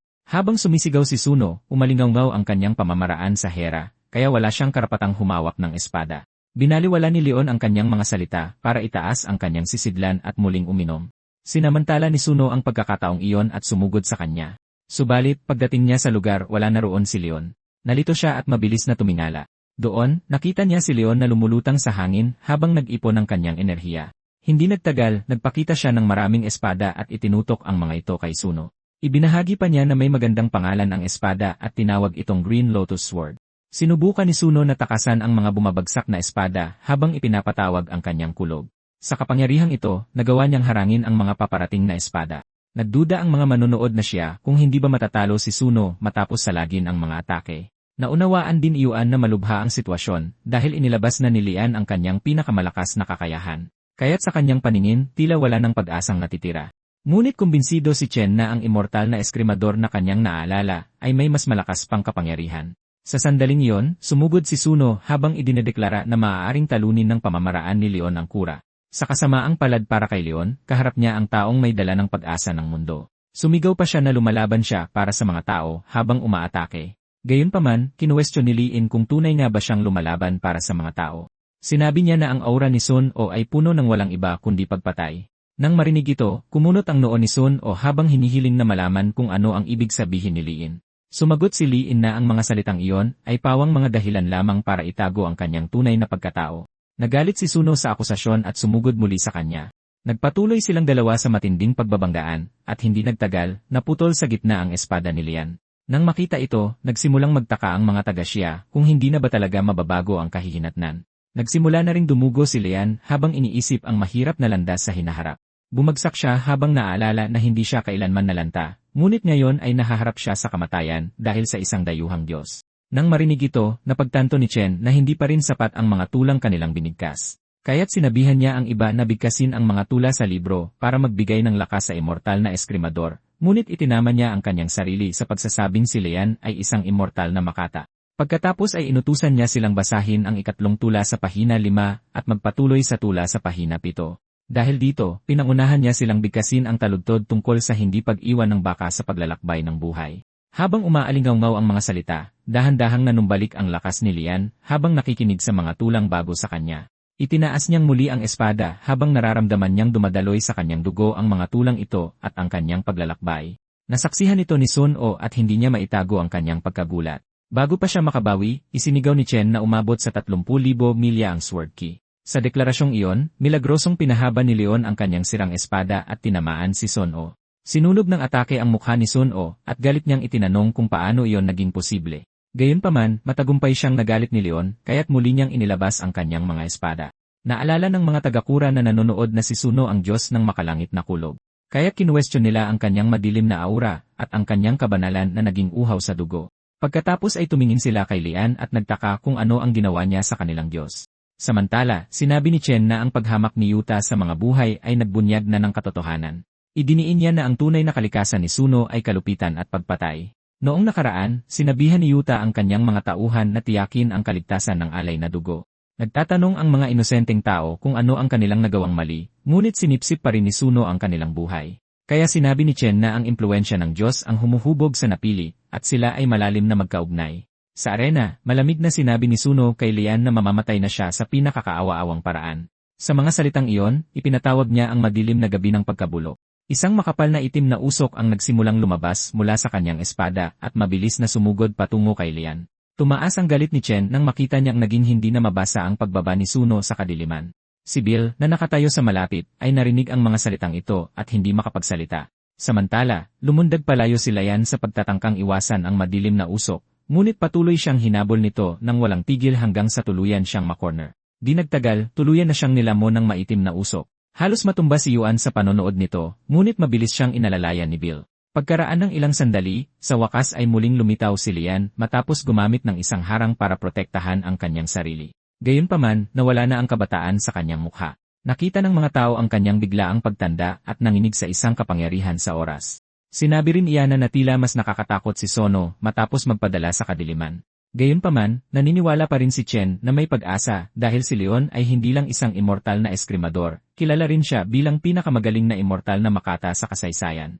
Samantala, nanghina na si Leon dahil sa madilim na hamog. Sinamantala ni Suno ang pagkakataong ito at naglunsad ng isa pang atake, ngunit nagawa pa ring lumundag ni Leon sa tamang oras para iwasan ito. Kaya't nanumpa siyang wawasakin siya at makitang dinudurog ang kanyang pagkadyos sa ilalim ng mga paa ng kura. Sa huli, napaluhod si Leon na nagtatanong kung wala na bang magagawa. Naramdaman ni Chen na hindi niya maaaring hayaang magpatuloy ito, bagamat marami ng tula ang nabura ng panahon, kaya nagpasya siya na mismo ang papasan sa pasanin. Pagkatapos ay nagsimula siyang bumigkas ng mga linya tungkol sa paglipas ng buhay at pagbabalik ng kamatayan. Nalito ang iba dito, habang ang ilan ay inakalang binibigyan niya sila ng pagkadyos. Gayunpaman, hindi nagtagal ay nagsimula siyang umubo ng dugo. Kaya't hinimok siya ni Yuan na tumigil, ngunit tumanggi siya dahil nauubos na ang oras. Kaya, ipinagpatuloy niya ang pagsigaw ng tulang sinimulan niya. Umalinggaw ang mga taludtod sa buong arena, at malinaw itong narinig nilan. Dahan-dahan niyang itinaas ang kanyang espada habang binibigkas na ang mga paghihirap ay naglalaho laban sa oras. Bigla, isinigaw ni Chen na binigyan siya ng langit ng halaga, at kahit ang nawalang yaman ay babalik. Kaya't sa wakas ay nanumbalik ang kanyang lakas, at naglaan pa ng sandali upang uminom mula sa kanyang sisidlan. Sa isang magaan na hakbang, sumulong siya gamit ang 7-star steps. Inilabas din niya ang kanyang espada habang sumusulong. Pagkatapos ay ginamit niya ang kanyang lasing na pamamaraan upang tamaan si Suno ng isang malakas na atake. Natigilan si Suno na kayang kontrolin ng isang dayuhang Diyos ang mismong oras. Sa kabilang panig ng labanan, inakala ni Yuta na panalo na siya dahil naubos na ang lakas ni Fred, ngunit hindi tumugon si Fred at sumandal lang sa kanyang espada para sa suporta. Kaya napansin niya na ang kanyang lakas ay paubos na. Matapos itong mapagtanto, lumingon siya kay Sono at sigurado na darating na ang katapusan. Sa sandaling iyon, inamin ni Sono na si Lian ang pinakamatindi niyang kalaban mula nang isilang siya. Ngunit, idineklara niya na sa kabila ng kasamaang bumabalot sa kanya, hindi siya makakaramdam ng pagsisisi. Tutal, iyon ang landas na tinahak niya mula pa sa simula. At habang bumabagsak ang kulog, ipinahayag niyang ipinanganak siya para sa sandaling iyon. Kaya na may nakamamatay ng ngiti sa kanyang mukha, isinigaw niyang mahal niya ang mundong ito. Pinuri siya ng mga taga-kura matapos itong marinig at naniwalang pinoprotektahan pa rin niya sila. Ang ilan pa nga'y nangatwiran na sa kabila ng kadilimang bumabalot sa kanya, lubos pa rin niyang minamahal ang mundo. Natuwa rin si Toko na tumataas ang kapangyarihan ng kanilang bansa at nagdulot ng mas malaking pananampalataya sa mga Diyos. Pabalik sa arena, patuloy na ibinasiwas ni Leon ang kanyang sirang espada. Nakipagsagupaan siya kay Suno na walang tigil sa pagsugod. Habang nahihirapan, nakita rin niya ang kalupitan ni Suno na nagtatago ng mas malalim na lagim habang lumalakas. Ngunit natigil ang kanyang pag-iisip nang makakita siya ng kakaiba sa unahan. Nakita niyang nag-ipon ang kulog sa espada ni Suno na may mga kaluluwang umaalulong sa loob. Nang makita ito, nagtiimbagang siya dahil alam niyang hindi na niya kayang magkaloob muli ng pagkadyos matapos maubos ang kanyang lakas. Kaya ang tanging magagawa niya ay isipin si Lian bilang isang immortal na makata na ang tunay na kapangyarihan ay mas malaki pa. Ngunit nagtaka siya kung kaya pa ba niyang bayaran ang halaga na kailangan para gisingin ang kapangyarihang iyon. Pabalik sa arena, nagsimulang tumakbo si Lian upang iwasan ang bumabagsak na kulog. Gayunpaman, hinabol siya ng kidlat na may nakakatakot na bilis. Sa huli, wala siyang pagpipilian kundi harapin ito ng direkta. Napaluhod ang mga manonood ng Xia habang pinapanood ito at naniwalang malapit na ang pagkatalo. Samantala, alam ni Chen na may kapalit ang tagumpay ngunit nahirapan siyang hanapin ang tulang gigising kay Lian. Sa sandaling iyon, nakahandusay na sa lupa si Lian. Naggitnit siya at nagtaka kung hindi pa ba ito sapat. Pagkatapos ay inabot niya ang kanyang gourd, hinihiling sa kanyang matalik na kaibigan na samahan siya sa kanyang huling paglalakbay. Kasabay nito, sinimulang hanapin ni Chen ang mga tula ni Lian na kanyang naalala. Pagkaraan ng ilang sandali, naalala niya ang awit ng ilog. Naalala niya na hindi gaanong kilala ang tulang ito at isinulat noong si Lian ay nahaharap sa paghihirap. Pagkatapos ay tiningnan niya ang humihinang si Leanne, umaasang ang mga taludtod ay gigising sa kanyang pagkadiyos. Walang pag-aalinlangan, binigkas niya ang mga linya ng kanyang mga tula na humahamon sa dagat. Narinig ito ni Leanne at nagsimulang mag-isip ng malalim.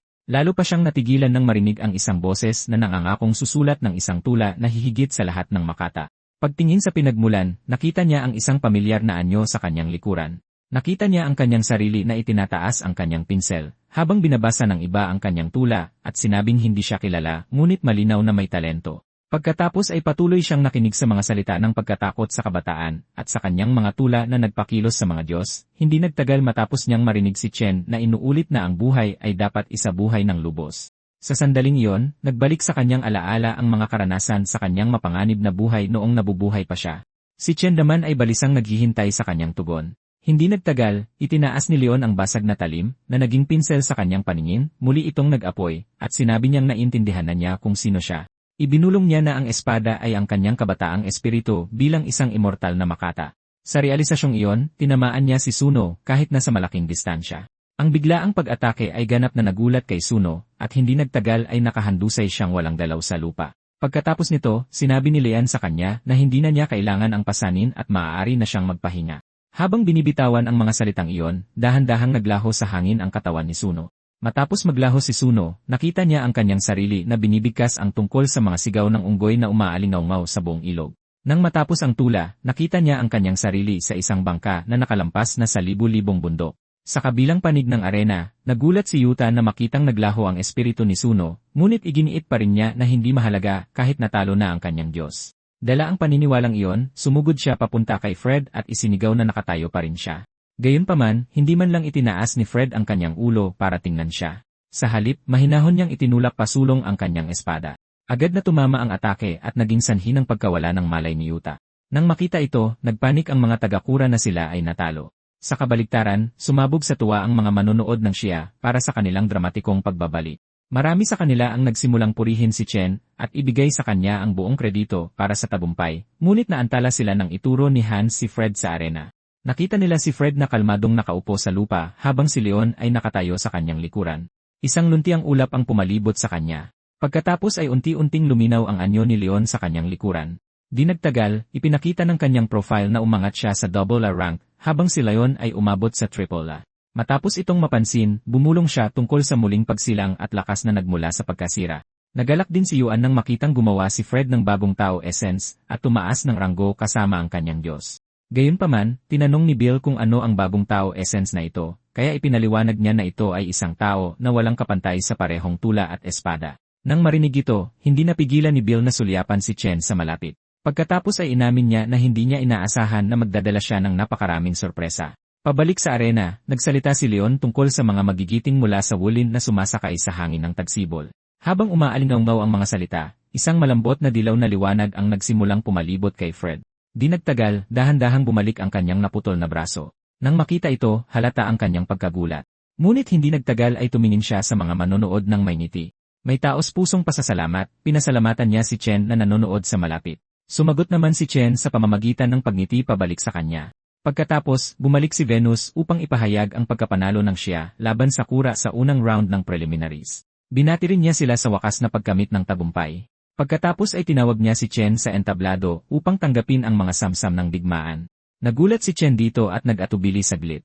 Gayunpaman, hinimok siya ng iba na pumunta dahil walang mas karapat-dapat na kumatawan sa kanilang bansa. Sa entablado, inalok siyang kunin ang kalahati ng mga tao at kayamanan ng Kura o ang kalahati ng lupain at kayamanan nito. Sinimulan niyang isaalang-alang kung paano ang siya ay may mga mahuhusay na tao at teritoryo na nagsisiguro ng pamatagalang kita. Kaya pinili niya ang pangalawang opsyon na kunin ang kalahati ng lupain at kayamanan ng Kura. Mabilis na kinilala ni Venus ang kanyang pinili matapos itong marinig. Pagkatapos niyon, tuminala siya sa langit at may napansing gumagalaw. Habang mas malapit niyang tinitingnan, napagtanto niyang ito ay isang malaking pulang dragon. Umikot ang dragon sa paligid ng mapa ng tadhana. Habang ito ay bumababa, isang galaw lang ang pumunit sa malawak na lupain mula sa Kura. Napagtanto ng mga taga-Osaka na nawala ang kalahati ng kanilang bansa at nagkagulo. Naging hysterical si Toko mismo nang makita niya ang nangyari. Napakalaki ng gulat kaya't nahimatay siya sa huli. Nakita ito ng kanyang mga tagapaglingkod at nagmamadaling humingi ng tulong. Samantala, inihayag ni Venus na tumalon ang ranggo ng siya mula 39 patungong 9. Matapos sabihin ito, inihayag niya na natapos na ang unang round ng preliminaries. Hindi nagtagal matapos hamunin ng Rome ang Kura sa isang mythological battle, ganoon din ang ginawa ng bansang Sindhu, na sinundan ng Greece at maging ng Amerika. Ngunit nagtaka si Bill kung bakit hinahamon ngayon ng apat na dating kaalyado ang Kura. Pagkatapos ay ipinaliwanag ni Chen na kapag hindi nakapakipakinabang ang mga kaalyado, sila ay dapat itapon. Pagkatapos, natuklasan ni Chen na umabot na sa 0% ang kanyang ugnayan kay Pangu. Napagtanto rin niya na ang pagpapatawag sa mga Diyos ay nagpapataas ng compatibility, ngunit mas mahalaga na ngayon ang tadhana. Dahil sa sandaling kinuha ng siya ang kalahati ng Kura, lalong lumakas ang kanyang compatibility kay Pangu. Dahil dito, hindi niya maiwasang mapatingin sa figura ni Pangu at isiping ang pagpapatawag sa kanya sa arena ay maaaring hindi na isang imposibleng pangarap. Tungkol naman sa mga katangiang banal, naniniwala siyang makukuha ito sa pamamagitan ng pagtawag sa mga Diyos at pagkakaloob ng pagkadiyos dahil malinaw na nakalista sa kanyang status window ang mga Diyos na kanyang pinahusay ang pagkadiyos. Habang iniisip ito, biglang pumasok sa kanyang isipan ang imahe ni Zhang kasama ang alaala kung paano pa rin sila iniisip ni Zhang bago maglaho. Kaya tahimik siyang nagpasya na sisiguraduhin niyang ibabalik siya. Pagkatapos ay ipinagpatuloy niya ang pagsuri sa kanyang status at nalaman na ang 0% compatibility ay nag-trigger ng isang life-bound technique. Agad niyang tinawag si Pangu na ang katawan ay immortal at ang kaluluwa ay hindi masisira. Di nagtagal, nagliwanag ang kanyang katawan at ang pinsalang natamo mula sa pagkakaloob ng pagkadiyos ay ganap na gumaling. At naging malinaw na kaya niyang buhayin ang maraming nawawalang Diyos nang hindi nasisira ang kaluluwa. Samantala, sa kailaliman ng purgatoryo, maraming tao ang nakakulong at sumisigaw sa sakit. Ang ilan sa kanila ay unti-unting naglaho habang may pulang hamog na dumadaan. Nandoon din ang pinuno ng purgatoryo na si Yanmo, ngunit nakagapos din siya sa mabibigat na tanikala habang may isa pang babae na nakatayo sa harap niya. Ang babaeng ito ay walang iba kundi si Tara. Tila nabigla siya nang malaman na nag-iisang tinapos ni Chen ang dehado ng siya, kaya tinanong niya kung tuluyan na ring pinuksa ni Chen ang kaluluwa ng kanyang kapatid. Bilang tugon, kinumpirma ng lingkod na totoo ang ulat. Pagkatapos ay ngumiti siya at sinabing naging kawili-wili na ang sitwasyon. Nagpatuloy ang lingkod sa pagsasabing nagdeklara na ng digmaan ang mga kaalyado ng Kura. May sakit si Toko at lahat ay naghihintay sa kanyang hatol. Matapos marinig ito, hindi niya maiwasang tawagin silang grupo ng mga oportunistang walang hiya. Pagkatapos ay itinaas niya ang kanyang kamay at sinabi sa kanila na sumuko na sa susunod na laban at hayaan siyang humawak nito. Pagkatapos noon, itinuro niya ang itim na hamog kay Yanmo at sinabing ang kanyang kamag-anak ay hindi na mapakali. O marahil ito ang kanyang kabilang sarili. Dahan-dahan siyang lumapit sa kanya at tinanong kung pinagnasaan ba ni Yanmo ang kanyang posisyon. Sumunod ang kanyang mahinang tawa at iginiit niya na lahat ay tadhana lamang. Sa kabilang banda, naguguluhang nanonood ang lingkod dahil dapat siyang magniningning na parang araw. Ngunit habang patuloy niyang pinagmamasdan ang kanyang likuran, napansin niyang napapalibutan na siya ngayon ng kidlat at madilim na hamog. Kaya nagtaka siya kung bakit tila napakasama at nakakatakot na niya ngayon. Kalaunan sa arena, inanunsyo ni Venus na sumuko na ang Kura at ang kabayaran ay ang pag-angkin sa Kyoto. Idinagdag pa niya na 2 beses nang sumuko ang Kura at isang pagkakataon na lang ang natitira. Bukod doon, inanunsyo niya na ang lungsod na isinuko ay mapupunta sa nakaraang nagwagi, kaya ang mga tao sa loob ng Kyoto ay nagsimulang magtakbuhan sa takot sa sandaling iyon. Nakita ito ng mga manonood na siya bilang isang pakinabang, ngunit nag-alala rin sila para sa kanilang mga kababayan na nakakalat sa ibang bansa. Ipinaalala sa kanila ni Yuan na ito ang malupit na kabayaran ng pagkatalo dahil ang mga mamamayang may marka ng alipin ay nawawalan ng kabanalan, nagiging walang halaga at namamatay sa mga dayuhang lupain. Nang marinig ito, tinanong ni Chen kung sumuko na ba ang siya noon. Inihayag ni Yuan na 3 beses sumuko ang siya, nawala ng 3 lungsod, at hindi na maaaring sumuko pa. Matapos malaman ito, pinag-isipan ni Chen ang kapalaran ng kanilang mga kababayan na malayo sa tahanan. Samantala, inakala ng isang pinuno ng Sindhu na pinili ng Kura na sumuko sa siya, ngunit sinabi ng binatang katabi niya na dahil ito sa matinding pagkatalo. Nang marinig ito, nagsimulang magtanong ang pinuno kung sino ang dapat nilang susunod na kalaban. Sinabi ng binata na hindi matatalo ang Roma at Gresya, at hindi kayang itaas ng maliliit na bansa ang kanilang tadhana. Kaya matapos timbangin ang mga salik na ito, napagpasyahan niyang isa na lang ang natitirang pagpipilian. Ipinahayag niya na ang susunod nilang kalaban ay ang kaharian ng Xia. Gayunpaman, ipinaalala sa kanya na tinalo ng Xia ang bansang Kura at lumitaw ang isang dakilang henyo tulad ni Chen. Dahil dito, biglang tumaas ang ranggo ng Xia sa ika-9 na pwesto sa mundo. Tumugon ng binata na ang mga Diyos ng Xia ay hindi mas mahina kaysa sa alinmang bansa. Nabigla ang lalaking may balbas dahil hindi pa naririnig ang sikreto. Gayunpaman, nagtanong siya kung bakit pipiliin nila ang ganoong kahirap na kalaban sa panahong ito. Ipinaliwanag ng binata na malakas ang banal na kapangyarihan ng Xia, ngunit nawasak sa isang digmaan noong matagal na panahon. Kaya, tila mahina ang mga Diyos ng Xia, hindi lang dahil sa alitang sibil, kundi dahil sa nawalang kabanalan. Sinabi rin niya na may pangkalahatang lakas ang mga Diyos ng Xia, ngunit nangingibabaw ang mga haring Diyos. Nakatiyak ang lalaking may balbas sa tagumpay, dahil mas marami ang kanilang mga Diyos na antas hari kaysa sa Xia. Kalmadong sumagot ang binata na ang kailangan lang nila ngayon ay talunin ang Xia. Bahagya siyang umiti habang sinasabi ang tungkol sa paglamon sa kanila at pagkuha ng kanilang lupain. Bukod pa rito, balak din niyang gawing aliping Buddhist ang mga Diyos ng Xia. Pagkatapos ay naalala ng lalaking may balbas ang kadalisayan ng banal na anak, ngunit puro pananalakay lang ang nakita niya.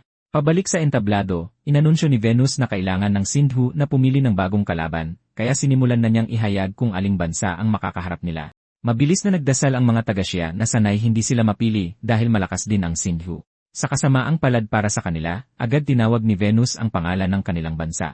Naramdaman ng mga taga-Xia ang masamang kapalaran matapos muling markahan ng isang malakas na kalaban. Hindi nagtagal, opisyal na tinapos ni Venus ang paunang labanan. Pagkatapos ay ipinaalala rin niya sa kanila na sa Lunes ang susunod na laban. Nang matapos ang anunsyo, unti-unting nagsimulang umalis ang mga tao sa arena.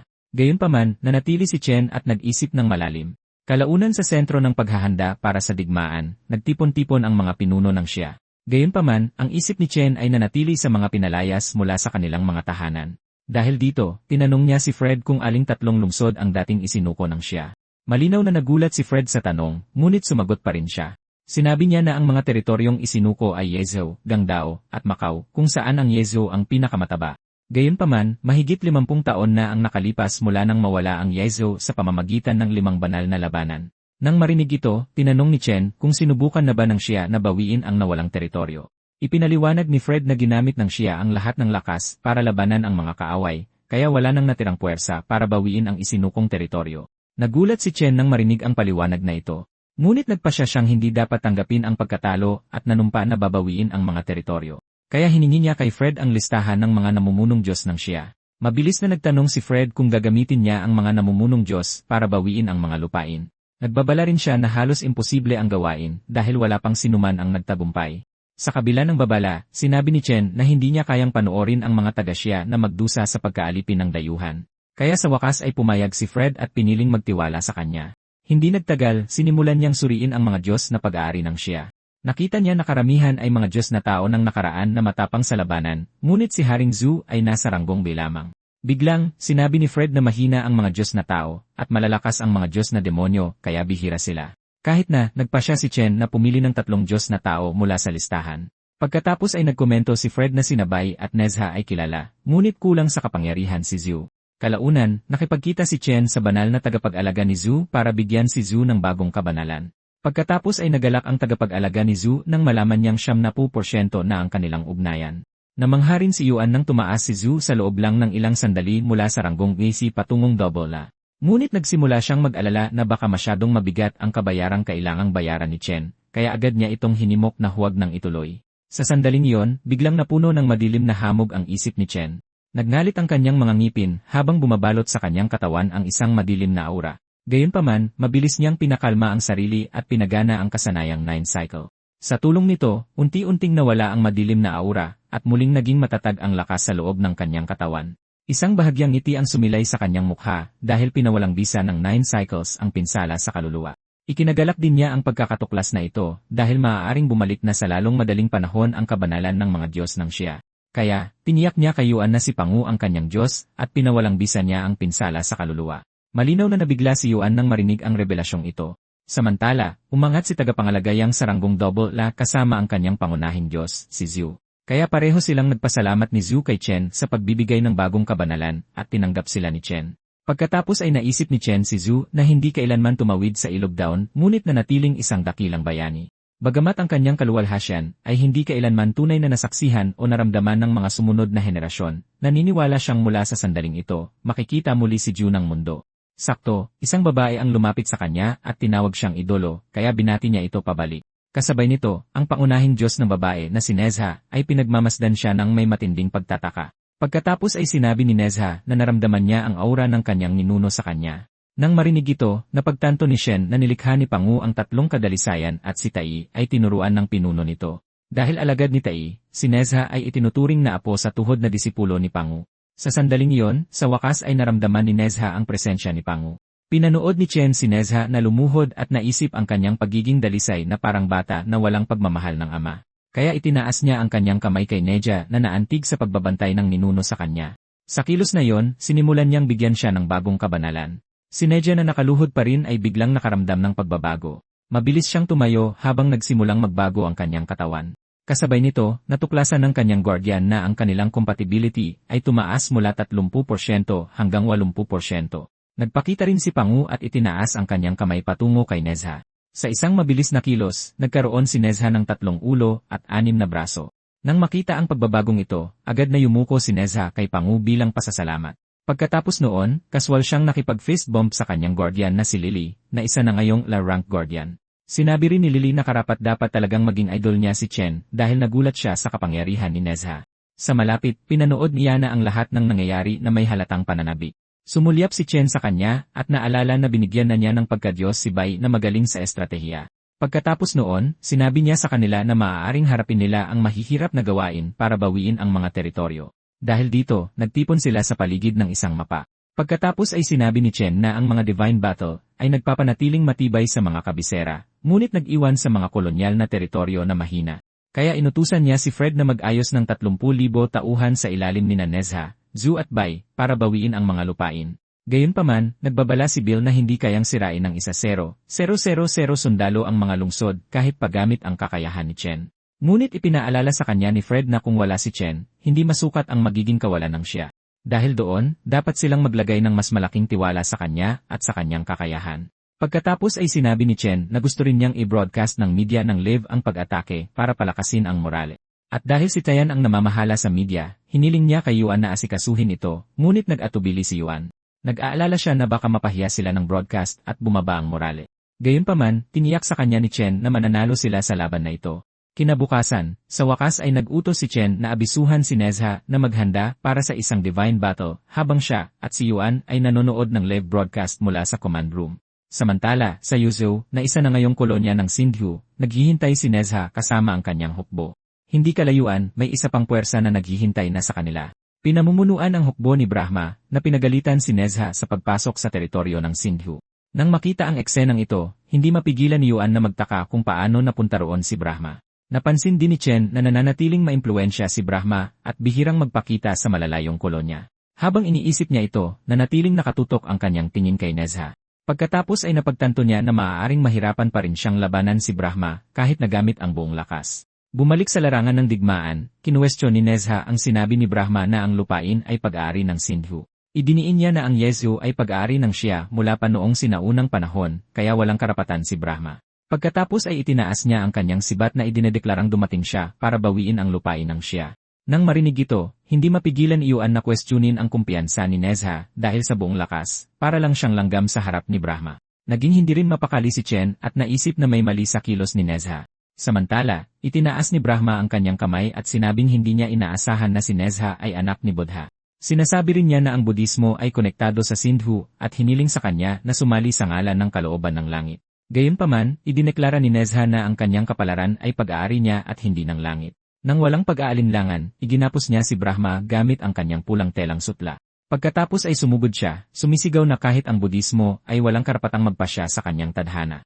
Habang pinapanood ito, sinabi ni Chen na si Nezha ay matapang, ngunit ang kanyang mga atake ay mabilis na parang kidlat. Gayunpaman, nang tamaan ni Nezha si Brahma, lumitaw ang isang harang na pumigil sa kanyang sibat. Nakita ito ni Yuan at nagduda kung mayroon bang double la rank na kayang tumagos dito. Ngunit biglang dumating si Fred at sinabing may pag-asa pa. Pagkatapos ay masaya niyang ipinaalam sa kanila na hindi matatag ang aura ni Brahma. Sa sandaling iyon, nagawang tumagos ng sibat ni Nezha sa harang, ngunit patuloy pa rin siyang hinihimok ni Brahma na sumali sa Budismo dahil anak siya ni Buddha. Bilang tugon, galit na sinabi sa kanya ni Nezha na tumigil sa pagsasalita ng walang katuturan. Sa isa pang malakas na atake, tuluyan niyang winasak ang harang ni Brahma. Mabilis na kinumpirma ni Chen ang kanyang hinala habang nananatiling hindi makapaniwala si Yuan. Pagkatapos ay ipinaalala sa kanila ni Fred na ang nakikita nila ay hindi maaaring tunay na anyo ni Brahma. Sa larangan ng digmaan, nagalit si Brahma na naabot siya ng sibat ni Nezha. Pagkatapos ay inihayag ang kanyang anyong incarnation, at galit niyang pinagalitan si Nezha sa paghamon sa kanya. Ngunit sumagot si Nezha na huwad si Bodha, at ang incarnation sa harap niya ay palabas lang. Pagkatapos sabihin ito, sumugod siya pasulong na idinedeklarang oras na para magpaalam. Naramdaman ni Brahma na nanganganib siya, at dali-daling itinaas ang kanyang kamay upang harangin ang atake. Gayunpaman, agad na tumama ang sibat ni Nezha, at ang incarnation ay naglaho sa hangin. Sa wakas ay nakahinga ng maluwag si Yuan na incarnation lang pala ni Brahma iyon. Pagkatapos ay sinabi ni Chen na humina si Brahma dahil kina Vishnu at Shiva na sinang-ayunan ni Fred. Samantala, sa Gangdao, iniutos ni Zhu na buksan ang mga tarangkahan ng dagat at sunugin ang lahat ng kanilang mga ferry. Sa ganitong paraan, sa wakas ay maililigtas nila ang mga ipinatapon at mababawi ang kanilang tinubuang lupa. Napagtanto ng mga lalaki sa likuran niya na siya ang sikat na Haring Zhu at nagpasya silang maglingkod sa kanya. Hindi nagtagal, sumigaw ang puwersa na habang nakatalikod sa ilog, babawiin nila ang kanilang lupain. Pabalik sa headquarters, tinanong ni Yuan kung handa na ang streaming gear at sumagot ng ang technician. Kaya agad niyang iniutos na ikonekta ang feed sa pinakamalaking streaming platform ng Xia. Samantala, sa Gangdao Plaza, inihayag ng isang pianista na magtuturo siya ng isang sikat na kanta ng Hawk Nation. Gayunpaman, iginiit ng isang batang babae na may sariling mga kanta ang Xia. Ngunit inismiran lang siya ng lalaki na imposible raw magkaroon ng sariling kanta ang Xia. Pabalik sa daungan, ipinaalala sa kanila ni Zhu na mag-focus sa Hawk Nation at ipinakumpirma ang livestream. Si Chen naman ay nanood ng may pananabik habang malapit nang magsimula ang palabas. Samantala, sa plaza, patuloy na tinuturuan ng pianista ang mga mamamayan ng Xia ng kanta ng Hawk. Kasabay nito, nakapasok na si Zhu sa mga kalye ng Gangdao. Sa headquarters, sinabi ng technician kay Yuan na konektado na ang signal ng Gangdao. Pabalik sa plaza, natahimik ang mga tao matapos marinig ang mga naunang sinabi ng pianista. Pagkatapos ay matapang na idineklara ng isang lalaki na ang unang kantang natutunan nila ay ang A Motherland. Samantala, sa kalye, isang babae ang tumitingin sa alahas nang mapansin siya ng isang mamamayan ng Sindhu. Agad niyang inutusan ang kanyang mga tauhan na kunin siya. Nang siya ay sunggaban, nag-aalalang nagtanong siya kung ano ang balak nilang gawin. Pagkatapos ay sinabi ng lalaking Sindhu na dapat siyang maging masaya na maging kanyang kerida. Pabalik sa plaza, hinikayat ng pianista ang lalaki na kantahin ang kantang binanggit niya. Nagulat noong una ang matabang lalaki, ngunit hindi nagtagal ay nagsimula siyang kumanta ng isang taludtod tungkol sa malaking ilog.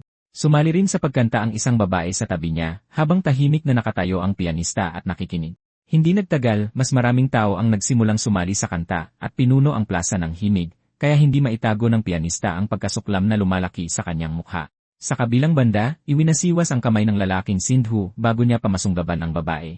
Lumitaw si Zhu at mahigpit na sinabi sa kanya na alisin ang maruruming kamay nito sa babae. Agad na nagalit ang lalaking Sindhu dahil dito, at itinanong niya kung alam ba ni Zhu kung sino siya. Ngunit bago pa siya makapagpatuloy, tinamaan siya ng sibat ni Zhu. Bumagsak ang kanyang katawan sa lupa, at nawalan siya ng malay. Mabilis na lumapit ang isa sa mga bantay para tingnan siya. Pagkatapos ay mahinahong inalis ng bantay ang kanyang salaming pang-araw. Ipinatawag din niya ang kanyang Diyos at tinanong kung balak ni Zhu na kalabanin ang Sindhu. Pagkatapos niyang magsalita, ipinatawag ng mga bantay ang kanilang mga Diyos at pinalibutan si Zhu. Ngunit nanatiling matatag si Zhu na idinedeklarang sinumang kumalaban sa kanya ay papatayin. Mabilis na nagulat ang mga bantay sa kanyang mga salita at sa sunod nilang nakita. Ang ilan ay agad na tumakas ng lumitaw sa di kalayuan ang mga puwersa ni Zhu. Pabalik sa plaza, masayang nagpatuloy sa pagkanta ng kantang A Motherland ang mga mamamayan ng Xia. Pinanood ito ni Yuan at sinabihan ang iba na magtungo sa arena. Habang papalapit ang Divine Battle, sumagot si Fred, malugod na tinatanggap ang mga kaibigan, habang idinagdag ni Chen na sasalubungin ng mga Ripoy ang mga Jackal. Samantala, sa upuan ng Sindhu, pinag-usapan ng mga pinuno ang pagkakasunod-sunod ng paglitaw ng kanilang mga Diyos. Gayunpaman, ipinaalala sa kanila ng Holy Son na pagpasyahan muna ang battle mode. Bago sila magpatuloy, isang kalihim ang nagmamadaling pumasok at nagulat na inatake ng Xia ang Gangdao. Ipinaalam din niya sa balbas saradong leader na namatay ang kanyang anak na si Vic sa pag-atake. Agad na natigilan ang leader sa balita. Nag-alab din sa galit ang iba dahil sa pananambang at idineklara na dapat magbayad ang Xia. Gayunpaman, nagdagdag ang kalihim ng isa pang nakababahalang balita na inatake ang Kashi. Lalong nagalit ang pinuno dahil sagrado ang Kashi at nakita niyang naghahangad ng digmaan ang Xia. Pagkatapos ay ipinaalala niya sa banal na anak ang kanilang prioridad sa pagpili sa laban na ito at sumagot siya na nakatakda na ang mode. Dahil dito, idineklara niya na ang labanan ay magiging isang God-Demon free-for-all. Nagulat ang grupo dahil bihira ang ganitong mode at sinusubok nito ang dami ng mga Diyos. Tumayo ang banal na anak habang napansin nila na ang tagumpay ay nangangahulugang pagpatay sa huling Diyos sa mode na ito. Pagkatapos ay sinabi ng banal na anak na mahina ang Xia kahit kasama pa si Chen at hindi matatalo ang Sindhu. Samantala, sinabi ni Yuan kay Chen na sina Nezha, Zhu, at Bai ay nagmartsa na patungo sa Kashi City. Ngunit sumagot si Chen na nagsisimula palang ayusin ang kolonisasyon ng Sindhu sa Gangdao. Kalaunan sa entablado, inanunsyo ng Diyosa ng Underworld na si Eris na siya ang magiging host dahil hindi kaya ni Venus. Gayunpaman, isang lasing ang sumigaw sa kanya dahil sa pagpapalit sa kanyang minamahal na si Venus. Narinig ito ni Eris at tiningnan siya. Pagkatapos ay lumapit siya sa lalaki at tinanong kung sino ang mas kaakit-akit. Sumagot ang lasing na hindi rin naman siya masama. Gayunpaman, sa sumunod na sandali, hinawakan niya ito sa leg. Gamit lamang ang kanyang mga kamay, mabilis niya itong binali. Umalinggaw ang tunog at bumagsak sa lupa ang lalaki. Nang makita ito, isang lalaki ang malakas na nagprotesta na dapat parusahan ng templo si Eris sa pagpatay. Inutusan lang siya ni Eris na manahimik. Bago pa siya makapagsalita ng isa pang salita, nagpakawala siya ng isang kawan ng mga buitre patungo sa kanya. Agad na sumalakay ang mga ibon. Sa loob ng ilang sandali, natuklap ang laman ng lalaki at wala nang natira kundi isang kalansay. Pinanood ni Eris ang eksena na may malinaw na kasiyahan. Pagkatapos, ipinagpatuloy niya ang kanyang talumpati na nagdedeklara ng laban, isang panggrupong labanan ng mga Diyos at demonyo, kung saan ang mga patakaran ay naglilimita sa 3 pinili bawat panig. Nalalaban hanggang sa mapatay ang mga Diyos ng isang panig. Nang marinig ito, naniniwala ang manonood ng Shia na natatakot ang Sindhu kay Chen at ginamit ito para talunin sila. Ngunit alam nila na ang walang patid na mitolohiya ng Sindhu ay nagpalakas sa kanilang mga Diyos at natakot si Yuan na matatalo ang Shia. Samantala, hiniling ng lalaki mula sa Sindhu kay Eris na isuko ng Shia ang teritoryo kung tatanggi sila sa group rules. Gayunpaman, malamig na tinanong ni Eris kung tapos na siyang magsalita. Idinagdag niya na hindi siya gagawa ng mga espesyal na patakaran dahil hindi siya tulad ni Venus. Sakto namang may biglang lumitaw na maliit na tuta sa sahig. Sa sandaling napansin niya ito, agad na lumambot ang kanyang ekspresyon. Tinanong niya kung sa kanya ang tuta at kinumpirma niya ito. Ngunit sa kanyang isip, naisip niya na tama ang hula ng banal na anak. Samantala, pinuri ang banal na anak sa paghula nito. Sa sandaling iyon, tinanong ni Eris kung maaari niyang hawakan ang tuta at mabilis na pumayag ang lalaki. Inalok pa niya ang tuta sa kanya at nagtanong siya kung talaga bang maaari. Kaya't masigasig na tiniyak ng lalaki na maaari niya itong kunin, sinasabing ito ay kanilang regalo. Nasiyahan siya rito at tinanggap ang regalo. Pagkatapos, inanunsyo niya na kung tatanggi ang Shia, 5 lungsod nito ang isusuko. Dahil doon, tinanong niya kung tinatanggap ng Shia ang mga kondisyong ito. Nagalit ang mga manonood ng Shia at inakusahan ang Sindhu ng panunuhol para makakuha ng mas maraming lupa. Ngunit napagtanto rin nila na magiging mahirap ang laban at ang pagtanggi ay nangangahulugang pagkawala ng 5 lungsod. Kaya hinimok ni Fred si Chen na isuko na ang lupain dahil wala silang pagkakataong manalo. Hinimok din siya ni Yuan na umatras para makaganti sila ng mas malakas sa susunod. Gayunpaman, mahinahong nagtanong si Chen kung may karapatan ba talaga siyang magdesisyon. Sumagot si Fred na siya ang bayani ng Shia at lahat ay susuporta sa kanyang desisyon. Pagkarinig nito, ginawa niya ang kanyang desisyon na lumaban. Kaya't itinaas niya ang kanyang boses at inanunsyo na tinatanggap ng Shia ang labanan ng Diyos at demonyo. Sa isang maikling sandali, parehong natahimik si Eris at ang kinatawan ng Sindhu. Samantala, inakusahan siya ng mga taga-Bangsya na isinasapanganib ang bansa para sa kanyang ego. Tumawa rin ang mga manonood ng kura at sigurado silang magbabayad siya para sa kanyang kayabangan. Maging ang mga Griego ay nagsabi na ang Shia ay parang isang ibon sa hawla na bulag sa malawak na kalangitan. Samantala, nanumpa ang pinuno ng Sindhu na gagamitin ang bungo ni Chen bilang tasa para parangalan ang kanyang anak. Biglang nagtanong si Chen kay Eris kung maaari ba nilang piliin ang gantimpala para sa tabumpay. Tiningnan siya ni Eris na may matatag na ekspresyon at kinumpirma na maaari. Kaya't ipinahayag niya na ang gantimpala ay dapat kalahati ng lupain at pambansang tadhana. Nang marinig ito, kinutya siya ng mga Griego dahil mas nakakasiguro ng mga Diyos at tadhana ang populasyon. Kaya hinusgahan nila ang lupa, ang pinakamababang halaga ng gantimpalang maaaring piliin ni Chen. Gayunpaman, walang pakialam si Chen sa pamana ng Sindhu dahil mas mayaman ang pundasyon ng Shia. Matapos maayos ang lahat ng mga tuntunin, tinawag ni Eris ang mga kinatawan ng Shia at Sindhu na lumapit. At may pananabik, tinawag niya ang mga manonood para saksihan ang kapanapanabik na labanan. Samantala, binalaan ni Yuan si Chen na masyado siyang padalos-dalos, kahit na may kapangyarihang gumising ng mga Diyos. Tahimik na nakinig si Chen nang hindi siya pinutol. Kaya't nagpatuloy siya sa pagsasabing mas kaunti ang makapangyarihang Diyos ng kanilang bansa kaysa sa Sindhu. Sa kabila nito, iginiit ni Chen na nakatakda na ang battle mode at kailangan nilang humanap ng paraan para manalo. Idinagdag niya na ang kanilang templo ay may malaking bilang ng mga Diyos, ngunit karamihan sa kanila ay nananatiling hindi kilala dahil sa kakulangan ng kabanalan. Kaya naniniwala siya na ang bagong kabanalan ay hahayaan silang malampasan ang kanilang ranggo. Kalaunan sa entablado, inutusan ni Eris ang mga kinatawan na magtungo sa lugar ng paghahanda. Biglang tinanong ng pinuno ng Sindhu na si Reg si Chen kung sino ang responsable sa mga pagsalakay sa kanilang mga lungsod. Mabilis na sumagot si Chen na walang hiya si Raj dahil sa kanila ang mga lungsod. Pagkatapos ay hayagan niyang idineklara na siya ang nagplano ng operasyon. Pagkarinig nito, nanumpa si Raj na malalaman din ni Chen ang kalupitan ng banal na labanan.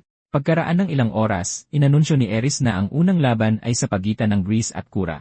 Pagkatapos ay idineklara niya na ang ikalawang laban ay siya laban sa Sindhu.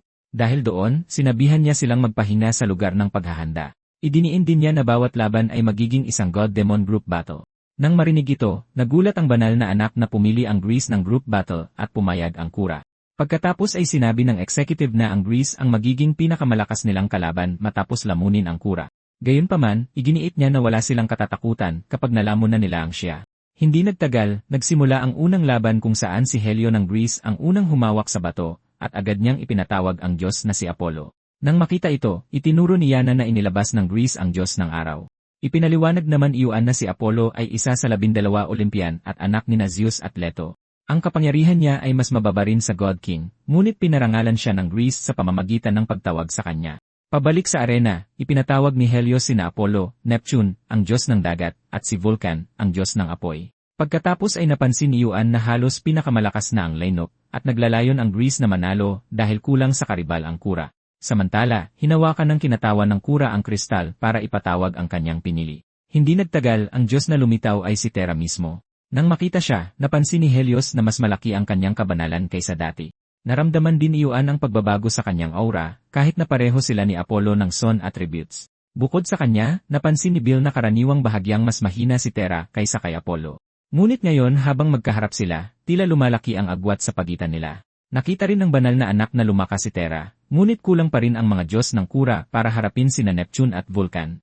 Dahil dito, naghintay siya upang makita kung sinong mga Diyos ang ipapatawag ng Kura laban sa Greece. Pabalik sa entablado, sinabihan ni Eris ang kinatawa ng Kura na magpatuloy sa pagpili ng mga Diyos, ngunit mahinahong sumagot ang lalaki na tapos na siyang pumili. Halatang natigilan si Eris sa kanyang sagot. Nagulat din si Chen pati na rin ang mga miyembro ng Sindhu na nagsimulang tawagin siyang isang matapang na baliw. Inisip pa ni Yuan na naghahanap ng kamatayan si Terra sa pagharap sa tatlong Diyos. Samantala, inakala ng Hawk Nation na sumuko na sa laban ng Kura. Pabalik sa entablado, nanahimik si Eris ng ilang sandali. Pagkatapos ay tinanong niya ulit kung talagang titigil na siya sa pagpili ng mga Diyos. Matatag na kinumpirma ng lalaki ang kanyang desisyon. Kalmado siyang tumayo kasama si Terra na dumilim ang ekspresyon. Kasabay nito sa Macau, kanina pa nakarating si Bai. Matapos puksain ang mga natitirang kalaban, iniulat niya ang kalagayan ng huling kolonya.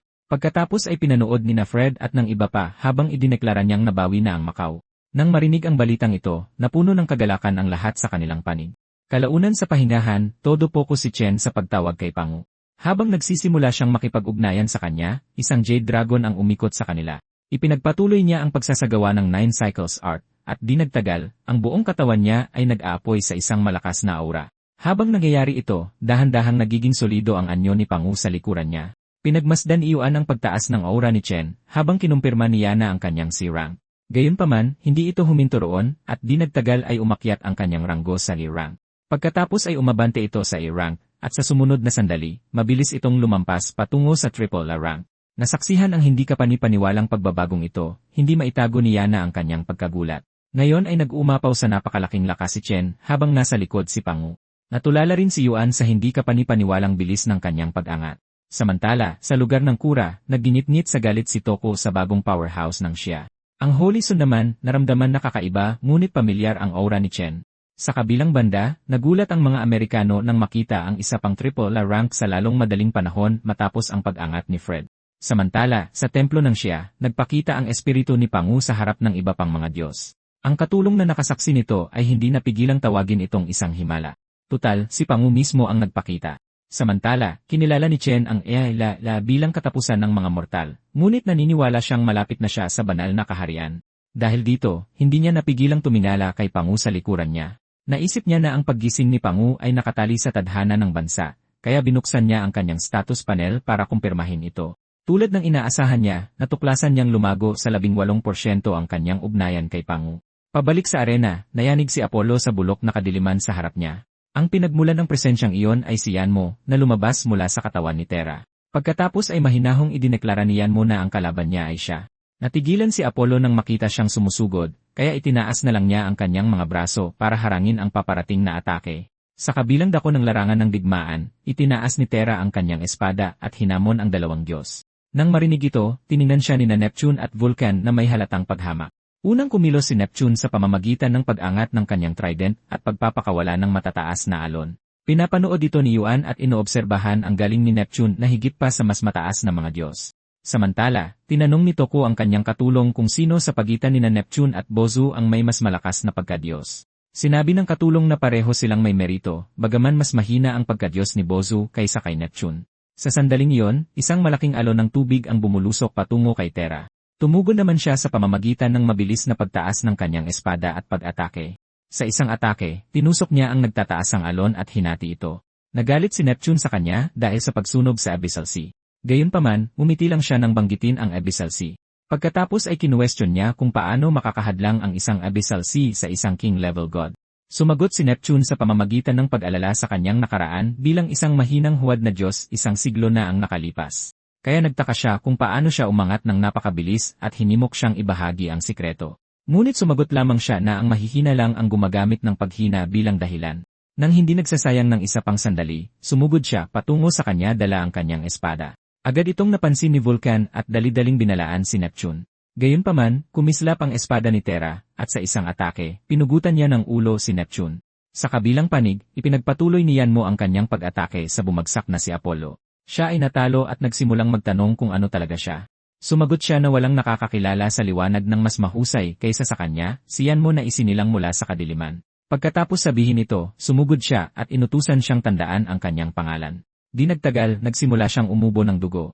Habang patuloy siyang tinatamaan ng walang tigil niyang pag-atake, sa gitna ng pananalakay, napatingin ang kanyang nanlalabong paningin kay Neptune na wala na. Hindi nagtagal, tuluyan na ring pumikit ang kanyang mga mata. Dahil kahit laban lang sa pagkakatawang tao ni Terra, siya ay natalo at pinagpira-piraso. Nagalak si Toko nang makitang madaling pinagpira-piraso ng pagkakatawang tao ni Terra si Apollo. Gayunpaman, pinag-isipan ni Yuan kung paano nahigitan ni Terra ang matagal ng kilalang kapangyarihan ni Apollo. Sa kabilang banda, bumulong ang Holy Son na ang isip ay dapat bumangon na malaya sa anumang ugnayan. Pabalik sa arena, lumingon si Terra kay Vulcan at tinanong kung susuko na siya. Galit na tumanggi si Vulcan at idineklara na hindi siya kasing duwag ni Neptune. Agad niyang binigyan ng kapangyarihan ang sarili at binalot ng apoy ang kanyang katawan. Ang kanyang matayog na anyo ay nakatayo na ngayon sa harap ni Terra na parang isang nag-aapoy na higante. Maging ang mga manonood sa Amerika ay naramdaman ang init ng apoy. Si Terra naman, napagtanto na tatanggihan ni Vulcan ang kanyang mabuting hangarin, kaya mabilis siyang kumilos at biglang naglaho. Lubos na nabigla si Vulcan dito. Sa sumunod na sandali, lumitaw siya sa likuran niya nang hindi niya namamalayan. Pagkatapos ay tinawag niya ang kalaliman na bumaba. Habang siya ay nagsasalita, isang nakakatakot na kalaliman ang bumulusok pasulong at sumugod sa kanya. Nagulat si Vulcan at tinanong kung paano niya nakuha ang kapangyarihan ng impyerno. Hindi sumagot si Terra, ngunit sa halip, lumitaw si Yanmo sa likuran niya. Pagkatapos ay idineklara ni Yanmo na sila ng kanyang kapatid ay tuluyan ng naging isa. Nang marinig ito, halos hindi makapaniwala si Vulcan na maaaring magsanib ang mga Diyos ng magkakaibang elemento. Gayunpaman, bago pa siya makapagsalita, inihagis siya sa lupa ng biglaang suntok ni Terra. Pagkatapos nito, kaswal na sinabi ni Yanmo na masyado siyang maingay. Samantala, ang mga manunood na Griego ay nakatitig sa gulat sa biglaang lakas ng kura. Kasabay nito, bumagsak din si Helio sa lupa tulad ni Vulcan. Nakita ito ng kanyang ama at hindi napigilang tawagin siya sa pag-aalala. Pagkatapos ay sinabi ni Yuan na madaling matatalo ng kapangyarihan ng Greece ang kura, ngunit nagpadala sila ng mas mahihinang Diyos para magsanay. Nang marinig ito, sumang-ayon si Yana na naging mayabang ang Greece. Pagkaraan ng ilang sandali, opisyal na inihayag ni Eris ang bansang kura bilang nagwagi sa laban.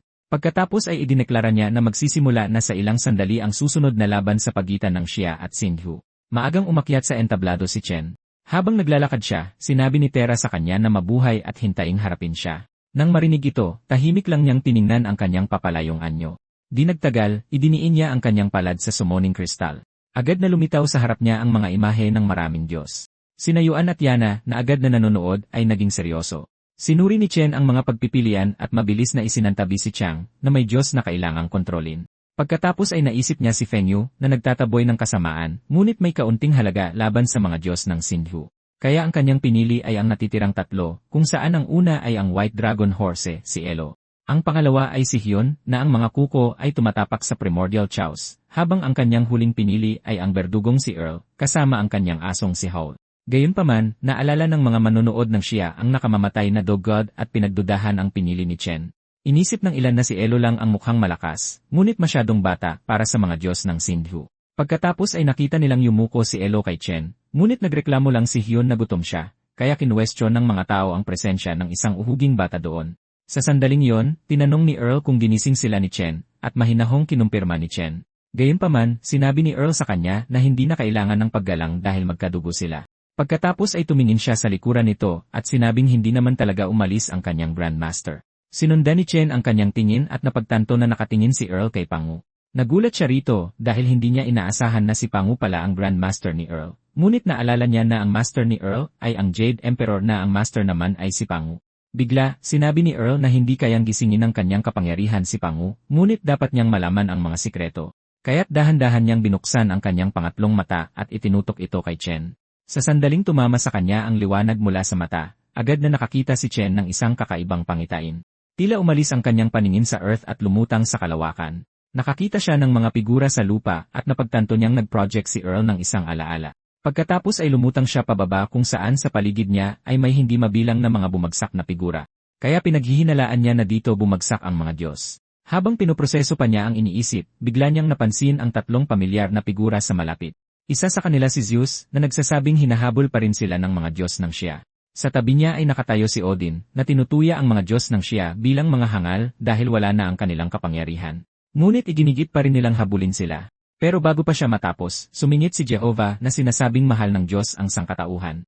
Tinawag itong kalokohan ni Zeus at sarkastikong hinimok siyang sumama sa mga Diyos ng Shia. Ngunit sumagot siya na kailangan pa niyang protektahan ang sarili niyang mga tao. Kaya't nanlibak na lamang si Zeus at sinabing hindi lang talaga siya nangahas. Isinasantabi iyon, inamin niyang hindi niya maiwasang mainggit sa katapangan ng mga Diyos ng Shia. Sa malapit, nagtipon ang mga Diyos ng Shia habang idineklara ng dakilang palakol na nagigising na si Pangu. Ngunit sumagot ang isa pang Diyos na halos imposible pa ring gisingin si Pangu. Kaya pinalabas niya ang kanyang kapangyarihan, sinasabing hindi kailangang magising ni Pangu para salakayin nila ang mga mananakop. Dahil doon, itinaas niya ang kanyang mga kamay at hinayaang dumaloy palabas ang kanyang kapangyarihan. Sa malapit, tinitigan ng Diyosa ang planeta, ibinubulong na hindi niya kayang iwanan ang mga tao. Tutal, kapag umalis siya, hindi niya alam kung makakabalik pa ba siya. Biglang, may dumating na isa pang figura at nagtanong kung pagod na ba silang lahat. Sumagot ang Diyos na nakasakay sa panda na nanumpa siyang hindi magpapahinga hanggat hindi napapatay ang mga dayuhang Diyos. Kaya, nagtipon ang grupo na nag-uusap tungkol sa piging at inuman pagkauwi. Si Chen, na tahimik na nagmamasid sa malapit, ay hindi maiwasang mabigla. Napagtanto niya na ang mga figura ay ang tagalikha ng sangkatauhan na si Nuwa, ang Diyos ng digmaan na si Cheo, ang Jade Emperor, ang Emperador ng tao na si Fuxi, at ang Heavenly Axe. Matapos masaksihan ang huling eksenang ito, biglang bumalik ang kanyang kamalayan sa kanyang katawan, at nakatayo sa harap niya si Earl na natahimik. Pagkatapos ay tinanong niya kung ang lugar na nakita niya ay talagang kung saan namatay ang mga Diyos. Kinumpirma ni Earl na yon nga at idinagdag na patay na silang lahat. Ngunit tumanggi si Chen na maniwala at nagtanong kung ibig sabihin ay wala na si Nuwa at ang iba pa. Muling kinumpirma ni Earl at maging si Elo ay natahimik. Nang malaman ito, nagtanong si Chen kung nangangahulugan ba itong natalo ang Earth sa digmaan. Ngunit ipinahayag ni Earl sa pamamagitan ng kanyang pangatlong mata na nagwagi ang Earth at nakakuha ng isang kasunduan na 10,000 taon. Habang binibigkas ang mga salitang iyon, muling dinala si Chen sa isa pang pangitain. Sa pagkakataong ito, natagpuan niya ang kanyang sarili pabalik sa larangan ng digmaan sa kalawakan. Ngunit ang nakita niya ay mga sirang makina, mga ligaw na espiritu, at mga wasak na barko sa buong lupa. Ang mga walang buhay na katawan ni Nuwa at ng mga Diyos ay nakakalat din sa hindi kalayuan. Bigla, isang kamay ang lumusot sa lupa, at isang boses ang nagsabing lahat ay natatakpan na ng alikabok. Pagkatapos ay lumitaw si Pangu na may dalang higanteng palakol upang wakasan ang kawalang katarungan sa mundo. Pinanood ni Chen habang itinaas ni Pangu ang palakol at hinampas ang makina sa malapit. Nang sa wakas ay natapos ang hampas, ang lahat ay lubos na natahimik. Sa sumunod na sandali, natagpuan niya ang sarili na bumabalik sa kanyang katawan. Pagkatapos ay tiningnan niya sina Earl at ang iba pa habang napagtanto niyang ito ang dahilan kung bakit humina ang sibilisasyon ng Shia. Itinaas niya ang kanyang mga kamay at nagpasalamat sa mga ninuno sa pagprotekta sa Shia, at ang mga Diyos na iyon ay naging mga tagapanguna upang ang mga susunod na henerasyon ay mamuhay ng payapa. Gayunpaman, sinabi sa kanya ni Earl na sila ay mga nakaligtas lamang at maswerte na nandito. Sinabi rin niya na nawala ang mga Diyos dahil sa mahabang tunggalian sa pagitan ng Budismo at Taoismo.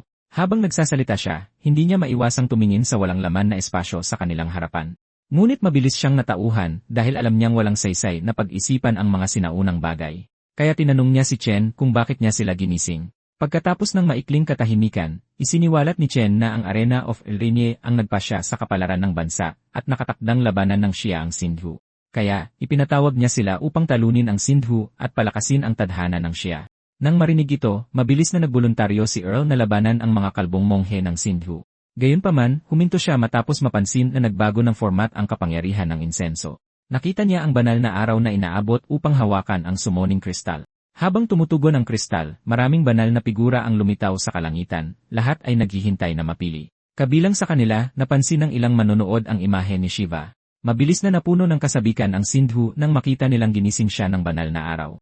Lumuhod pa sila at taimtim na sumamba na nagnanais na masaksihan ang kanilang dakilang Diyos. Samantala, kinabahan sina Bill at Yuan dahil si Shiva ay isa sa mga pangunahing Diyos ng Sindhu.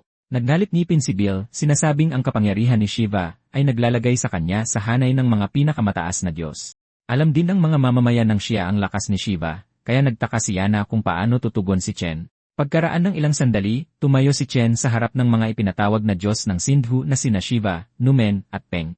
Samantala, magalang na inanyayahan ng banal na anak si Shiva na humakbang pasulong, ngunit binaliwala ni Shiva ang kilos, sinasabing kilala na niya ang kanyang amo. Di nagtagal, muling lumitaw si Eris upang parangalan ang mga manonood sa pagsaksi sa Diyos ng Sindhu, si Haring Shiva. Pagkatapos nyon, sa wakas ay idineklara niya na nagsimula na ang labanan sa pagitan ng Xia at Sindhu. Ipinaalala rin niya sa lahat na ang battle mode ay ang God-Demon Group Fight. Nang matapos ang anunsyo, sinabihan ni Shiva ang ibang mga Diyos na mauna at pumayag sila. Mabilis silang sumugod ng walang pag-aalinlangan. Nakita ito ni Earl at sinabihan sina Elo at Hyun na labanan ang dalawa habang haharapin niya si Shiva. Sa sumunod na sandali, lumitaw si Newman direkta sa itaas ni Elo. Sumulong si Elo sa paniniwalang matatalo niya ito na kamukha lang ng kanyang senior. Dahil doon, hinampas niya si Newman at malakas na idineklara na siya ang magiging kalaban niya. Itinaas ni Newman ang kanyang tungkod na naging isang malaking haligi. Ibagsak niya ang haligi, dinurog ang lupa sa ilalim ni Elo, ngunit biglang nabalot ng pagkagulat ang kanyang mukha habang tumingin siya sa ibaba.